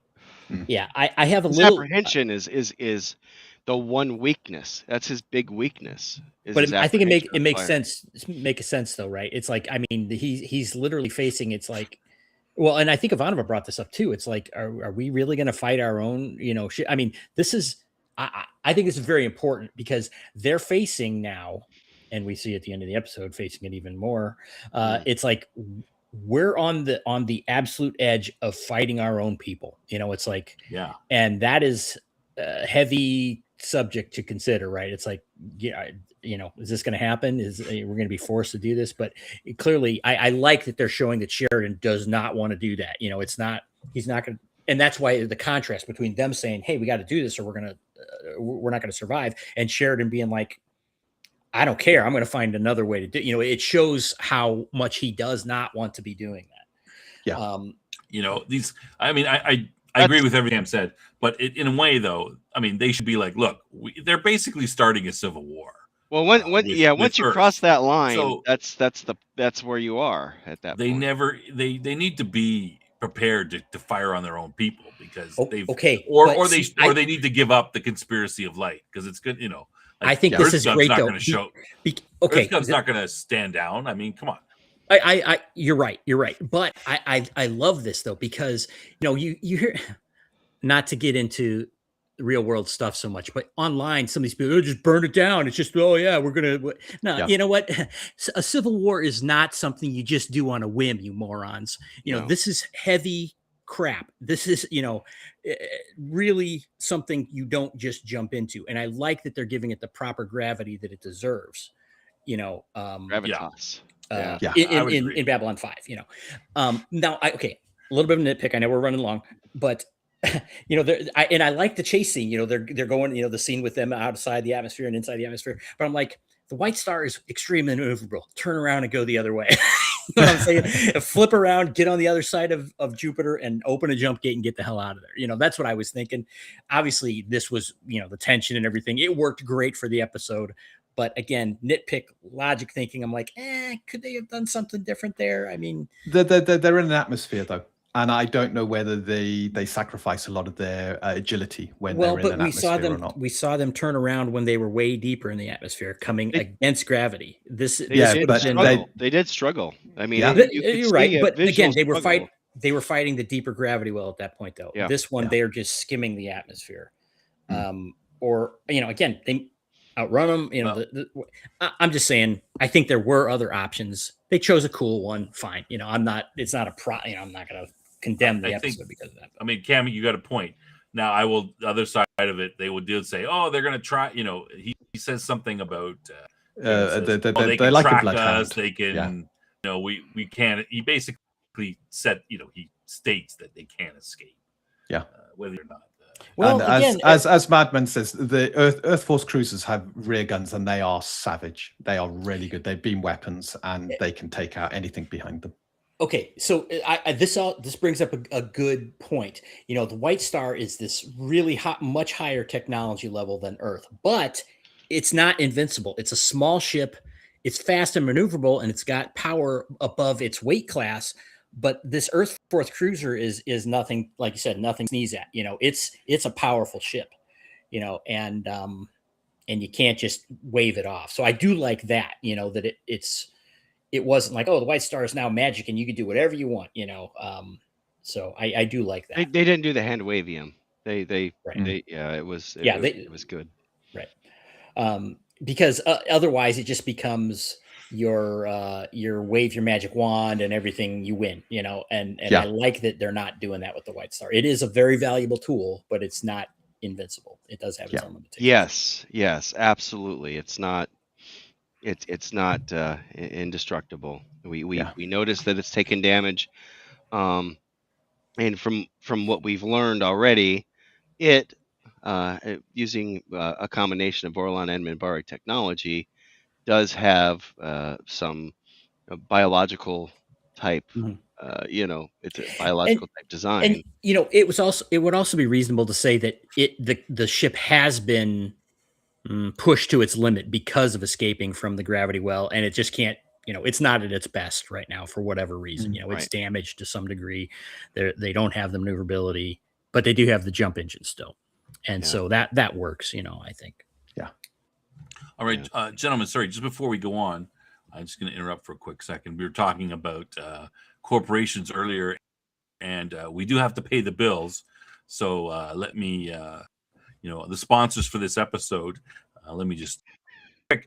OB Super Heavy Extract Export Excel from interplanetary super heavy metals to plant-based nanofiber. Meet all your resource extraction and aids. OB Super Heavy Logistics. Take all that is offered, or a division of Whaling Consortium. So thanks for them thanks for them for supporting this and sponsoring this episode. Yes, we can we see why live they whaling. did. Appreciate that. Good guys. Good guys. All hail our corporate overlord. Okay, sorry. Carry on, please, Cam. Well, that's it. So they, they win. They escape. They are able to get out of there, affect their escape, and let it appear as if they've been destroyed. I did like the bit about Sheridan saying to Lanier, don't hold back on me. and Lanier If I was says, holding back, I'd let you know. Yeah. Yeah. So it was a little odd for Lanier to be, kind of a high tension, but it didn't cross a line. I thought it pushed up to a line with him, yes. and did a good job, because it's like, again, Lanier's usually cool and collected, and it's like, he's also being influenced by humans and other races too. So I blame Garibaldi. Showing those two have been hanging out way too much. Riding motorcycles. Yes. Yeah, well, and not just that, but Lanier was hanging out with Veer too. So but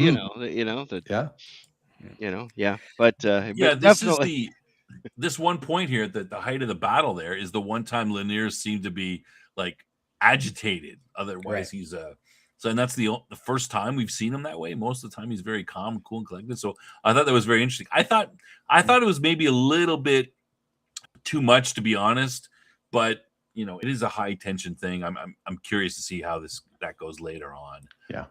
It kind of struck me. I'm like, oh, is that too much? I'm not sure. Well, Sheridan declares that this is the first known atmospheric jump. So they did something that had not been done before. They've already destroyed. He's already destroyed a shadow ship, and he destroyed the Black Star. So he's just racking them up here. Yep. But so they pull it off. They go back to the station, and they're able to resume their positions and everything. We get this report. We see the ISN report. About Ganymede base being destroyed, and them blaming it on an alien ship. I guess technically it was an alien ship.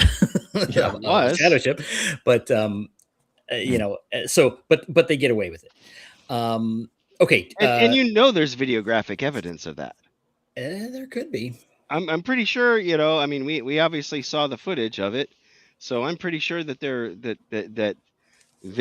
trying to spin it. Oh yeah, definitely. Yeah. And right. So, okay, then do you want to go to the Nightwatch storyline here? Yeah, definitely.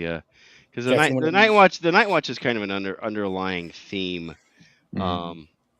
Because we start off with the Nightwatch at the beginning, it's a couple of different places here throughout where they kind of cut back to it and then they leave it and then they cut back to it again a couple of times. Yeah, they're having a lot of meetings, and we get to see them from the, again, Zach's viewpoint about it, right? And we see the inside, and these people are gung ho for it. They're true believers, it seems. Yeah, is it just me, or is it every time that they show somebody in an authoritarian position in this Nightwatch group that they? Probably it's blonde. Yes, I mean I won't repeat the word that I wrote down, but it rhymes with Yahtzee. Yeah. Right. Right. That's probably, well, I don't know if that's intentional or not, but it maybe, well, I don't know. The other guy, that one guy that was with the Ministry of Peace fellow. Yeah, he wasn't. So yeah. I think it's coincidence, but I wanted to find out his name, and apparently it's security guard number 1. Yeah, I saw that too. I'm going to call him Vaughn because that's the actor's name. I thought he did a good role. I thought he brought the tension and underlying menace. I think the actor brought across really well in the scenes. I agree.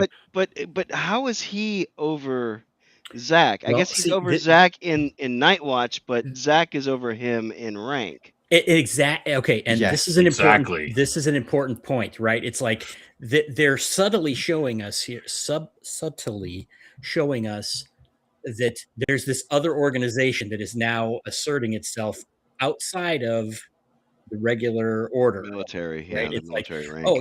because we know Zach is a sergeant, right? And this guy, we've not seen him. He's a lieutenant or something. He's something. Well, I don't. I think he's lower. I think he's lower than Zach, is what it seems to me. But he's got the favor of Nightwatch, and is running the meetings, obviously, he mentions at the one part, he talks about how, when Zach's looking at the monitors, he's like, kind of makes you feel like a god or whatever. It's like, okay, well, clearly this guy is, this power hungry kind of personality, right? Fits right in. Right. And important point in there when they're having the meeting, it's like, the trader, he basically says, hey, they're getting ready to make their moves. They're gonna purge the disloyal kind of thing. Yeah. And Zach is like, whoa, what are you, what are you talking about? And they're just listing, like, it's like, well, yeah, we're just going to take anonymous tips. It's like, like turn in your neighbor kind of stuff, and we've seen them building up to that. Yeah. It's like, this is all going the wrong direction. Right. And Zach is now like putting the brakes on it. But they mentioned about how, the command staffs of places have been infiltrated and, implying we're going to have to do something about it. And then the one woman says, speaking of that, where's the captain been? Yeah, speaking of that, where's the captain been? And it's like, and then I like how they brought up, Earth is being sold out by our own people. There's going to be arrests in 2 months. A prelude to invasion. Yeah, right. Classic. We're going by party affiliations. Where's the captain? It's like, they're clearly building this. Well, this is all. I mean, the parallels to 1920s and 30s Germany are obvious at this point. It's blatant at this point. If you didn't get it from the armbands, Well, but here's the thing that my observation, it's like, they're doing it. It's like, well, why are they doing that? Because the tactics of that kind of authoritarian are very similar, across time. So I absolutely love the way that they incorporate that stuff without being obnoxiously heavy-handed about it, and screeching. It's just like they're just showing the way that it works. It's like, and again with the other blonde woman that was the thing, and just admitting that they're propagandizing everything, to their own, the Nightwatch. You're part of you're part of the in group, right? And of course, every useful idiot thinks that they're going to be at the top of the heap, like this guy, this corporal or whatever he is, a little corporal. That sounds familiar. But it's that kind of thing. And it for people that have any knowledge of history, it's like, that's useful until you're not. Well, yeah. But I think this is done very effectively in building this mood. You know what I mean? And I absolutely love this. This is like my favorite part of the whole series. this descent into where they're going. Yeah. But they said, arrest within 2 months. They've just declared martial law. That could speed up those arrests because there's red tape that's just been obliterated. Right. We're left at the end of this episode with a real dread of what's about to happen. Yes. Yeah. Well, one of the things is that they say Earth Force has been infiltrated. The captain was gone for 4 days. Mhm. 4 days. 4 days with, and they're like, well, how do you know this? Well, he went 4 days without using his pad in his quarters. Right. That's the fact that he was able to get that information and find out on the captain is very scary. Yeah. Right. And Also- Jeanette raises a good point there. Zach does feel he comes across as conflicted. very conflicted. He doesn't know which side to believe now, and I think that comes across well in the acting. So Well, Vaughn pushes him directly. He's like, "We want you to Yeah. spy on Garibaldi, basically, or Oh, turn yeah. him or whatever." Dude. And Zach starts to push back against that, even though we've seen that he and Garibaldi's relationship has kind of deteriorated. It's strained. Yeah. Do you know? I get the feeling, and I don't know about the rest of you guys. I mean, obviously, some of you have seen the whole series, but to me, I'm getting the feeling or the sense that Zach might wind up being a double agent at some point. He might be pulled. He might confront Garibaldi, and Garibaldi lays it out to him, or says, there's a lot of evidence that shows that this blah blah blah blah blah, and if you need to look at it from a distance and judge everything, but if you're already in with them, you would be most valuable staying in with them and letting us know. Maybe we can feed you some false information or maybe some true information every now and again after the fact, that type of thing, so you have something to report. And I can see them. I don't know if he does. I haven't seen past this episode, so I don't know, but I could see Zach becoming that kind of character. So I know Dean is smiling. I see it. Well, no, that is proof to the good writing and how they build these characters, that you can see that. And I remember when I watched this episode for the first time, I was thinking similar things, which is, is Zach going to betray his friends? Or maybe he helps them against Nightwatch, or you're left wondering what's going to happen. And I think that's the brilliance of this program. It's the struggle of his moral convictions is really what it is. It is. He wants to do what's right, but he doesn't know who's right. Yes. Right. This is my biggest problem with this part of the conspiracy stuff. I think the Nightwatch and that aspect of it is very well represented. It's great job. But Garibaldi, Ivanova, they've had opportunities to turn people. Oh no! Oh, all right. Shut that guy up. All right, good. It's our show now, Dean. What do you say? Garibaldi should have done that with Zach already. But Garibaldi had his right-hand man betray him at the end of season 1. Yes, so and that's carried through. He's struggling to trust someone to take up that position again. And I think Garibaldi did. Remember, they had that whole scene where, he kind of was like, this Nightwatch thing or whatever. And then that's when, they kind of butted heads about this whole thing. Yeah, but they're not operating like they have an enemy intelligence agents network, the Nightwatch, in their midst. Yes. Yeah, but what are they going to do? Done anything? What are they going to? Well, they should be trying to infiltrate the enemy. They should be. They should be cutting it off. They should be finding out who is the big believers. I mean, they had something a couple episodes ago be reported what happened in the CNC. They haven't taken any effort to find out who reported that. It's true. They're weak on counterintelligence for sure. Yeah, they don't.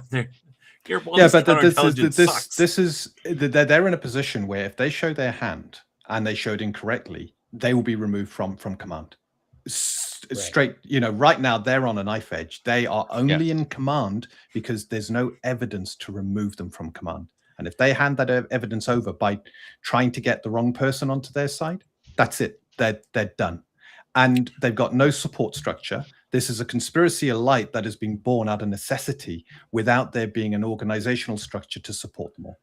Right. And every now and then General Haig will send someone or talk to them. But beyond that, they're on their own. Yeah, but you can still do things even if they don't want to, tip their hand by recruiting somebody else. They could at least identify who is not on side and who to watch out for and isolate. So I just think they could be doing more, and we should be seeing more things from Garibaldi. At least he should know about this stuff. Ivanova is kind of she's been portrayed as this sort of straight arrow type.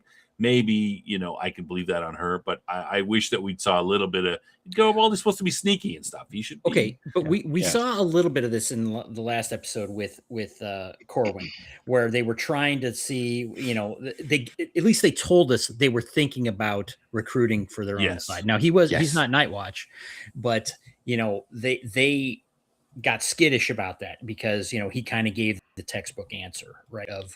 Oh no, of course I would report disloyalty, kind of thing. Well, I mean, this comes to you and say, hey, would you be disloyal to our organization? No, of course not, boss. I would. Yeah, even if Ivanova is in the wrong, you're Ivanova is just the opposite. Following orders. She has no idea what she's doing. But you have the Marcus though. The Rangers are intelligence, counterintelligence. They're secret agents, right? Basically, that's how they were introduced. They're the eyes and ears of what's going on, and they're probably not capitalizing on them enough. Have them follow the guys. Them infiltrate the Nightwatch. Well, not necessarily them infiltrate it, although that would be that's a good thought. How about having them keep tabs on some of the rank and file that are on the station and find out who might be worthwhile to infiltrate. You're forgetting the Nightwatch. The Rangers are absolutely busy doing other stuff. They're monitoring what the Centauri are doing. They're tracking where the shadows potentially are going. Their job is to look at where the shadows are moving, how the shadows are building, and when the shadows are going to be ready to strike. If you were to start pulling off agents, the Rangers, to just look at something going on in Earth, I'm sure Delenn would have a lot of strong words to say about that and dilution of. It's true that Earth is not necessarily their mission, specifically.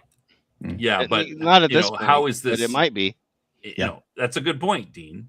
But how is this going to go when Ivanova, Garibaldi, and Sheridan are all arrested for being disloyal from the Earth government? I mean, that's going to take a big chunk out of the battle against the shadows. I mean, you need to cover you got to watch it. What's going on at home? And Snob, I think you're right. Then it should be Garibaldi that should be doing this, though. It's like I suspect something's going to happen. That something's going to happen coming up. I mean. It's obviously you're getting set up for the Nightwatch to go out and start arresting people. I suspect they're going to try to arrest key people, maybe Garibaldi, maybe Sheridan himself, maybe there's going to be some sort of clash between these two. And I just they should be aware of it, and they should be taking some actions to prevent it. Maybe they are. Maybe we haven't just seen it, but we haven't seen effective things in my view. But yeah. Well, I mean, we are building to that point because if at the very end of the episode, again, we started with the news, we kind of end with the news, and suddenly, martial law has been declared on Earth by a president who is currently under investigation for potentially being involved in an assassination plot of his predecessor. How did that? It's classic, right? How the hell does that happen? How did people put up with that? Well, I can't imagine. Easily propaganda. Yeah, absolutely. It's the I'm guilty of something. No, you see, that's them. That's the bad guys doing something. You want to stand by me because this is all just, it's just twisting the whole thing around, right? I mean, that's exactly what. Oh, we never see that. I mean, the biggest thing that I saw about this, when the Nightwatch are talking, they talk about anonymous charges or accusations. I mean, that basically means that if it's anonymous, no one knows who it's from. basically the Nightwatch can just go. They're just going to fabricate whatever they need. Yeah, they'll just say, Absolutely. let me see. Well, The that's what captain happens did because this. they're Who said trying it? to. Oh, I don't know, an anonymous person. It was me, but I'm not going to tell you that. Oh, you're under arrest. Well, they're that gonna is- they're gonna ingratiate themselves more and more with these, and we see where this is going. I think it's pretty obvious. Yeah. So And we have this currently where anonymous sources steer the narrative in the real world, and they're called experts. And it's the experts say, the experts this, the experts that. So this tactic, this form of propaganda is used, and I think JMS has built taking what's happened before, and this is a playbook that is used time and time again. So he's just inserting a standard tactic, and I think it's done really well. extrapolation within to the the show. future. Yeah. Yeah, absolutely. Oh, I think we lost. Oh no, Cam. this is standard stuff. Yeah. It's been done in various authoritarian regimes throughout history. Especially the modern 20th Right. century. It's a classic operation. Cam just stepped out. He's having a little technical problem. He's going to jump right back in. All right. Here he goes. Whoops. Oh, sorry. I hit the button twice, Cam. Sorry about that. There you go. Good to go. Okay, so is there anything? I mean, we've passed we're a little bit long on this episode. I get that usually means it's a good episode if we go long. We enjoyed it. Is there any Cam? Anything else you wanted to? Just one other note. When Marcus was talking, Marcus and Ivanova, I think you mentioned at one point that the Centauri were massing forces on their border, and they didn't really go into why at that point, but that's happening.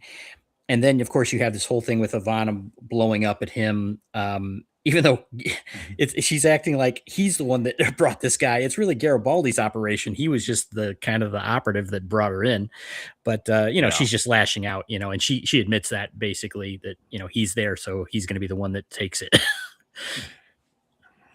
But those were the only other loose ends that I had. I thought it was kind of interesting at the end. She's, she's very much, she goes from that. I mean, it kind of makes sense. But afterwards, Marcus is coming in and he's joking with her and she's all smiles and, giggly hee sort of thing. She's obviously she don't like him. She's just acting nice to him. No, that was more. I think she turned a bit of a corner. Yeah, that's more than professional niceness. That's she's turned a corner. It's the bacon and eggs. She's into him now. Yeah, she's into him. No, and it's humor. Humor always works, and you disarm someone with humor. You take them out of the dark place that they're in, and they will look at you differently. Is that what you did, Dean? Yes. It's why I'm a killer with the ladies. Mine just had to hit me over the head with a frying pan.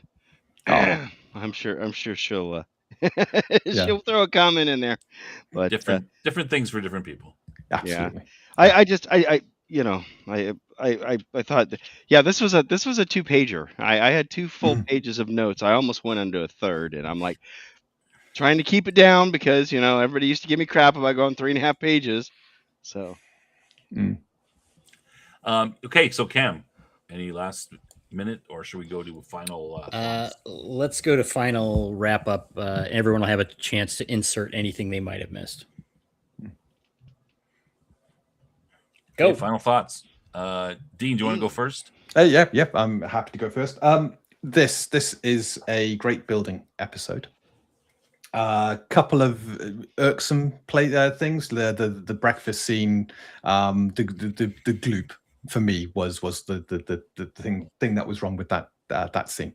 So there's a couple of things here and there, a little bit of acting here and there, but otherwise I think it is quite a good episode. I think it's a great building. I think the Nightwatch build is very subtle but leaves an impact. And then the end of the episode, martial law's been declared. You feel something big is about to happen. I can't wait to see and find out in the next episode. I would give this probably an 8.5 out of 10. It's a great episode. Oh, there we go from Madman. It's a great episode, but it's not the best, but it's a good building episode. And I think something big is about to happen. All right, Jeff.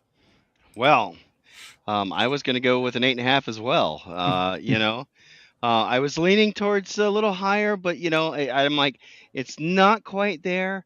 The graphics that they did in this was excellent. Clearly, a vast improvement has happened over the course of a couple of seasons, and I think we got Jakar.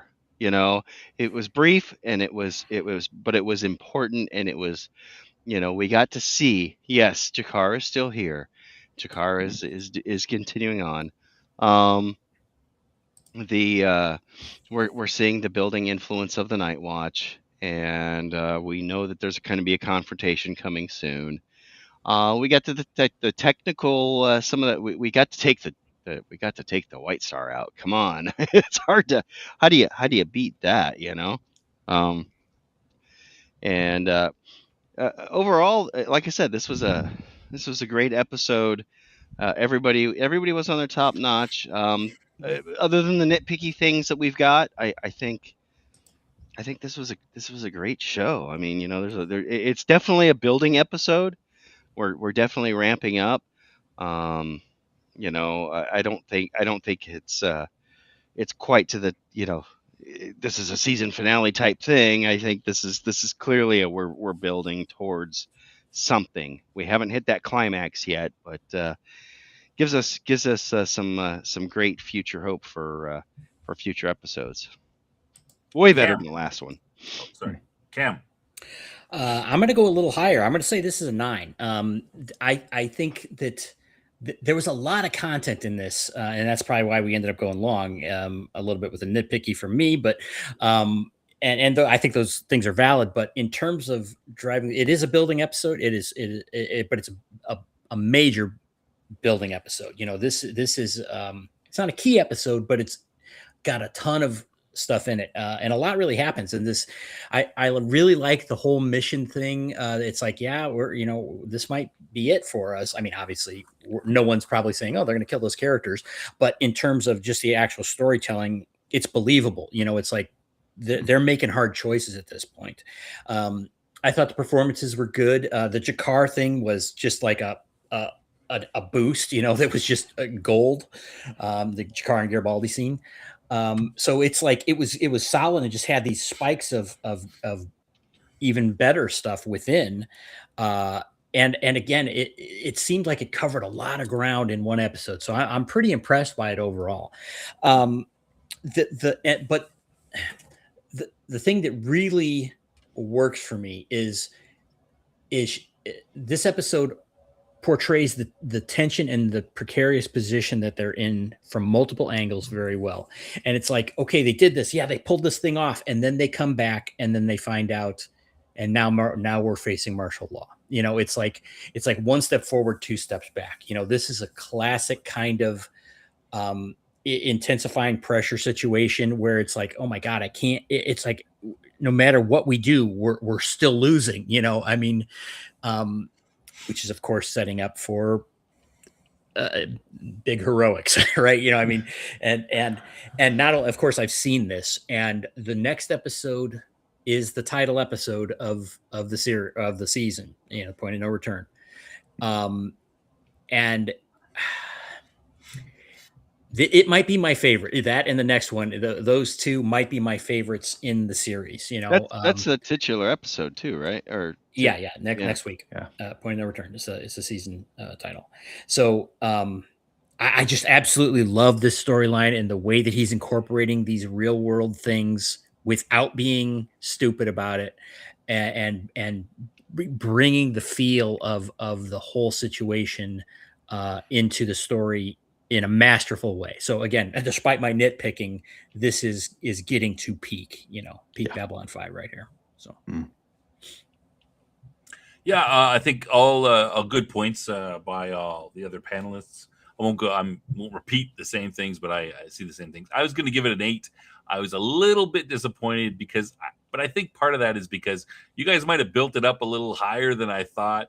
I think, what we're going to get next week, I think, is probably what I was kind of expecting this week. This kind of built a little bit. I guess I was expecting more of a build, or, more of an explosion at the end or whatever, but still very strong episode. Great performances. One thing I didn't mention during the show is that a lot of the extras, great, by the one or two liners in the show.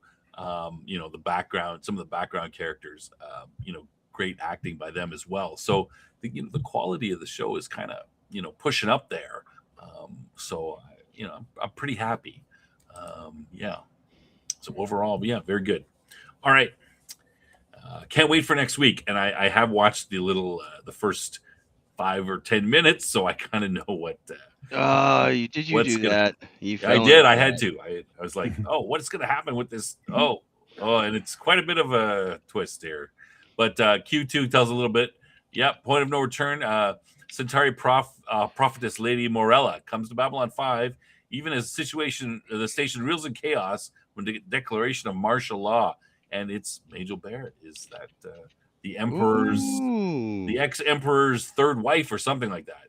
One of his wives. So it should be interesting. Okay, let me go to trivia, and then we'll finish off the show. All right, so here we go. Oh, it's that one. Next one. Trivia for today's, and some of these are, I think most of these are pretty hard. Who does Dr. Kirkish work for? Where's the second shadow ship found? Who is Zach pressured to look into? Why do Minbari not sleep horizontal? What Earth vessel comes to investigate the White Star? And bonus question, what does SUAEI stand for? I have it written down, too. I almost mentioned it. But that's the very beginning of the episode. We were really tight. This was a very packed episode. So that's the, Okay. All right. Let's start with Dean. What's going on with your... We got a very busy week next week. We've got Jack's live stream of Untold Destiny going on Monday. So join us on his channel. And we have on Tuesday our first live stream going out where we're just going to be talking about the mechanics of Untold Destiny. So anybody who wants to come along into chat and ask questions, you're more than welcome. All right. Awesome. I got to check those out. I've been missing them. I got to get in there. I caught it today. Didn't I? Awesome. You did, yes. Jeff. Oh, let's see. Well, still working on seeing if we're going to get a guest for this Sunday. If not, Cam and I are going to be talking all things tabletop. There is some tabletop news. Apparently, Hasbro is really happy with their AI integration. They think AI is the best thing since sliced bread. So, guys, hate to say it, there's a lot of other tabletop games to play. At any rate, Cam and I going to be on 9 p.m. And then not this Wednesday, but the following Wednesday, right, Dean? We're gonna yes, yeah, we're going to be on. So I'm looking forward to it. Me too. And your beautiful bride too. Yes, right? She'll be along as well. Absolutely. So we're gonna have a twofer there. Yeah. So looking forward to that. So that's 9 p.m. It'll be on Tennessee Tabletop Tavern, and we do simulcast on Sci-Fi for Me TV. Okay. All right. Thanks. And we will mention Madman's channel. Let me just put up the right graphics. This isn't the latest graphics. Oh, he said no. You didn't give him the new one. Oh my God, he just went through all that. Otaku's coming to an end. All right. I believe that's at the end of the month. We'll get the next one for next year. But the other things are right. Madman with a show and Madman Cafe. We'll get those sorted out for next time. As we mentioned, Tennessee Tabletop Tavern, and I don't have a graphic. Dean, if you want to give me a graphic. I'll have a chat with Vicky. We'll get something I'll be happy knocked up, definitely. Give me something too, man. Yeah, we'll get it on our show too.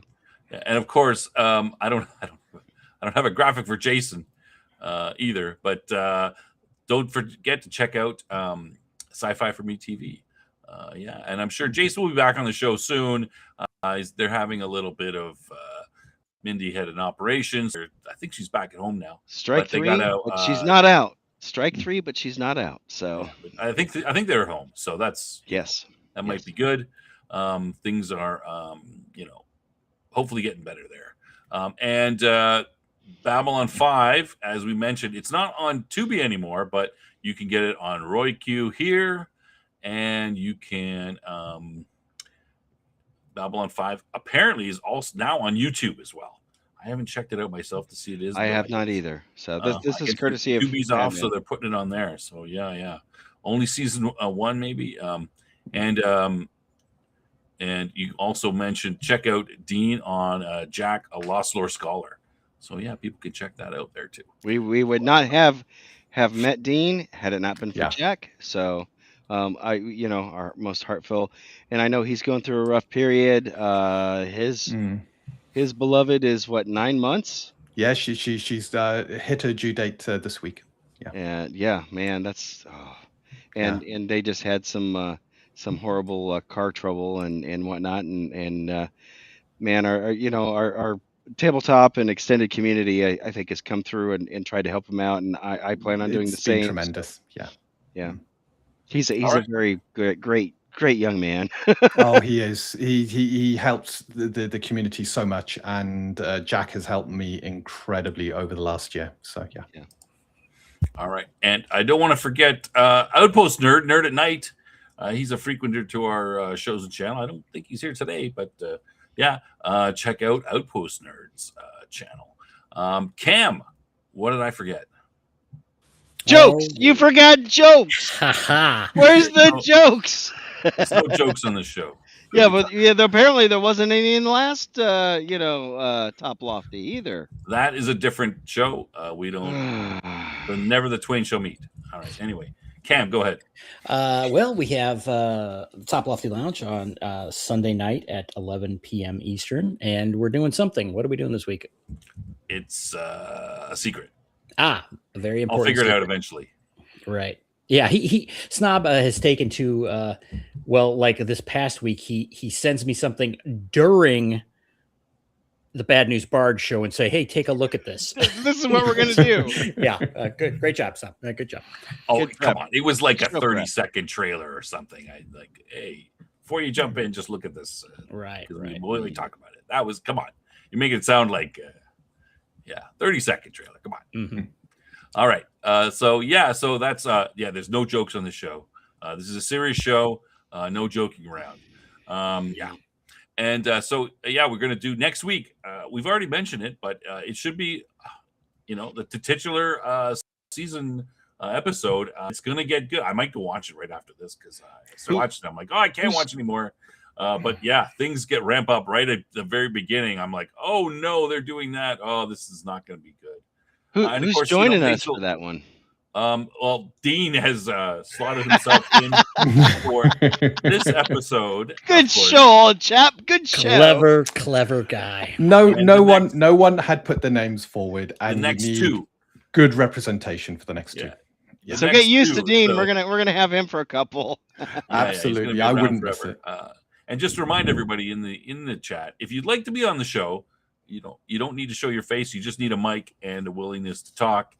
And we're happy to have viewers come in and be a guest host, not a guest host, a guest panelist on the show and give their views on whatever episode they want. If it's not only one per, but if it's open, and there are a couple of ones. Let me see, 1, 2, 3, 4, 5 episodes still left in the season. So if you want to come on, just send me a message in Discord, X, whatever, and say, hey, what ones are open? Can I do this one, et cetera, et cetera. What do you mean only 5 episodes? There are 5 episodes that are open. That don't. Okay. Well, I know there's a bunch of people out there that are looking at it, and I've talked to a bunch of people. We need you guys to jump on board, man. Hurry up, man. Yeah. Madman mentions you got to have headphones too. We can't have. Yes, please. Yeah. We don't have. We can't have echoing and stuff. All right. Yeah. So that's it. I think that's everything. All right. And again, thanks to Peter Jurasik for joining us. That was an excellent show. We loved having him. We're hoping to have him again at some point in the future. So And who knows who else we might get. I mean, it could Hopefully, hopefully it could happen. So join us next week. Things are ramping up. Like I said, very good. These next couple episodes are going to be, some of the best. As I said this before, episode 10, Severed Dreams, which is, 2 away, is supposedly the highest ranked one on IMDb for the entire series. Wow. So, and I was being a little mean with my 8 today. So, we're probably going to get up into I'm assuming that episode's going to be like a 9 or something. So yeah. Do not miss the next 2 episodes. It'll be great. So please, on your way out, like, subscribe, help us with the algorithm. Tell your friends. There's more and more talking about Babylon 5 I see it on X and on the thing. So people are getting interested in it. Maybe we're helping with that. But steer them over here if they want. Hit up all of us that are affiliated, all of our guests. Hit their channels, like and subscribe them as well. This is a collaborative effort. This is not just any one of us specifically that's pulling this. It's a group effort. So we definitely appreciate the folks that jump in. All right. Thanks a lot, everybody. And that's it. All we have. Good night. We'll see you next week. Good night. Good night. Good night. Good evening. Ambassador Rolando Molari here from Babylon 5. Please join me on the Babylon 5 retrospective on Science Fiction Snob, Wednesdays at 10 p.m. Central. Yes? Have I ever told you you're very cute for a Mambari?